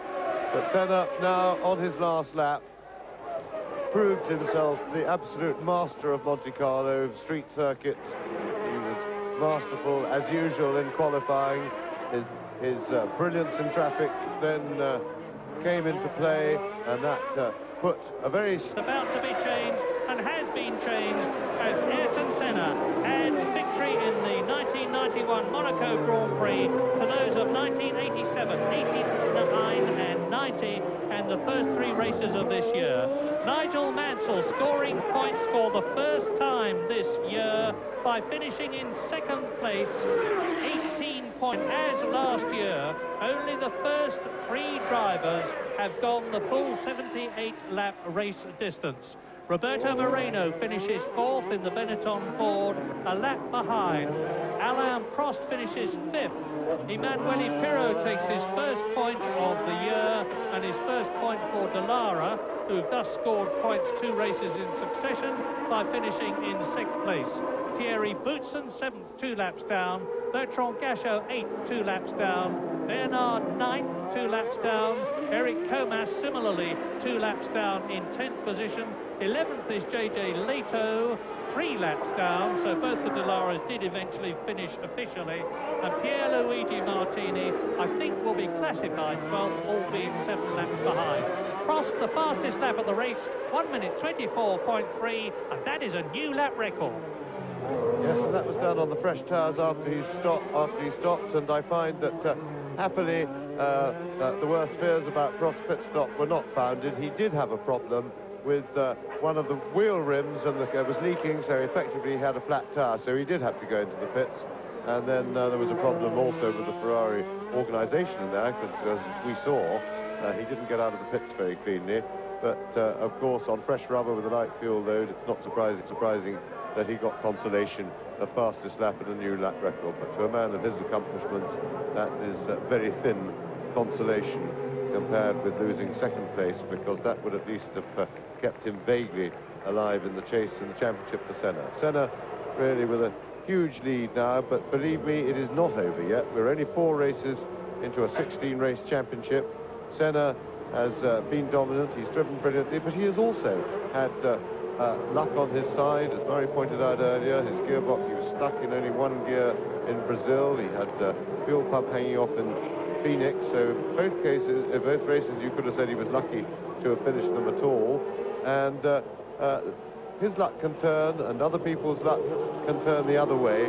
and it does tend to do this. I don't believe myself, whilst I think obviously Senna is favourite to win the championship, he was favourite before the season started, so nothing's changed there, but he is not yet out of sight, and things can turn. And let's hope so, because we need a good battle in the championship, and we need some good battles in the races, because Senna, more through the fault of the opposition than through his own. He dominated Phoenix, but the other races, there have been people able to stay with him, and but they have fallen by the wayside for one reason or another, and Senna has been left on his own in each case. This won't always happen. Well, there is Senna on his rundown lap, waving to a crowd which respects his expertise and ability and success, having won for the 4th time in Monaco, beating Nigel Mansell, who's taken points for the first time this season by finishing 2nd, and Senna won by 18.348 seconds. Alesi was some 30 seconds behind Mansell, so Nigel had a super race. What a pity whatever the problem was not cleared earlier, because I've little doubt that he would have given Senna a challenge for his money had he been able to get up with him, but he wasn't. Moreno in 4th place, 1 lap down. Prost in 5th position, 1 lap down. And that means to say, if my mental arithmetic is right, and as Senna does a bit of exhibitionism as he comes into the end, it means that Alain Prost is only going to be 1 point ahead of Gerhard Berger in 2nd place in the championship. So Senna's got 40 points now, which is as much as he could possibly have got by winning all 4 races. Prost is 2nd with 11 points. Berger is 3rd with 10 points. Then in 4th position, and they're tying, Riccardo Patrese and Nelson Piquet and Nigel Mansell. And JJ Leto follows them. No, Jean Alesi follows them with 5 points. But whilst James, I'm sure, is right in saying that the World Championship is far from decided, it means that everybody else is going to have to try very, very hard to beat Senna with such a commanding lead. And Senna embraces Nigel Mansell, a rather downcast-looking Mansell, because I'm sure he knows that he could have done better. There's Joe Ramirez on the right of McLaren. And Senna is now getting ready to receive his trophy from His Serene Highness Prince Rainier of Monaco. And how good it is that the rain held off at Monaco. As I talk to you, it's overcast, there's some low cloud on the hills, and I suspect that we will not be back in our hotels very long when the rain starts coming down. Well, it's not the first time this has happened, that Senna has shaken the hand of Prince Rainier. There's Princess Stephanie in the background. And Jean Alesi, he was 2nd last year. He's 1 place lower this year. That's the 4th time this season that Ayrton Senna has raised the cup of victory. 31 years old. And that means to say that out of 114 Grand Prix, he has now won 30.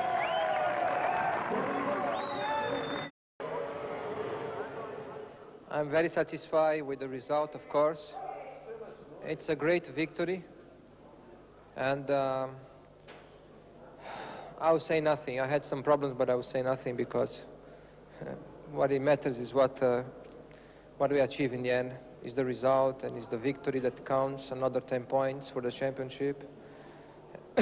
But for sure, to race here in Monte Carlo, almost 2 hours race, it's very hard physically, because it's bumpy and it hurts a lot, your shoulders, your neck, and so on. And if you have also to change gears, it really hurts. But I won, and I'm happy, and that's it. I had a number of problems. One was slow change with the gearbox, but I'm very happy because it got me to the end of the race. Twice the engine cut and stopped on the circuit, and I had to restart it by using the clutch. But then I was catching Alain, which surprised me a little bit with all the problems, and then I don't know who blew up, but there's a lot of oil and everyone was keeping to the right, and I think Alain made a little bit of a mistake going into the tunnel, which enabled me to come alongside coming out. and by the grace of the good Lord, I managed to stop in time for the chicane. It was quite exciting, but it was reasonably safe. So, yet another brilliant victory for Ayrton Senna, his 30th, but what a superb fighting drive to second place by Nigel Mansell for his first points of 1991. Third position for the Ferrari of Jean Alesi, and Roberto Moreno scores his first points of the year. Alain Prost down to 5th, and a single point, his first of the year, for Emanuele Pirro.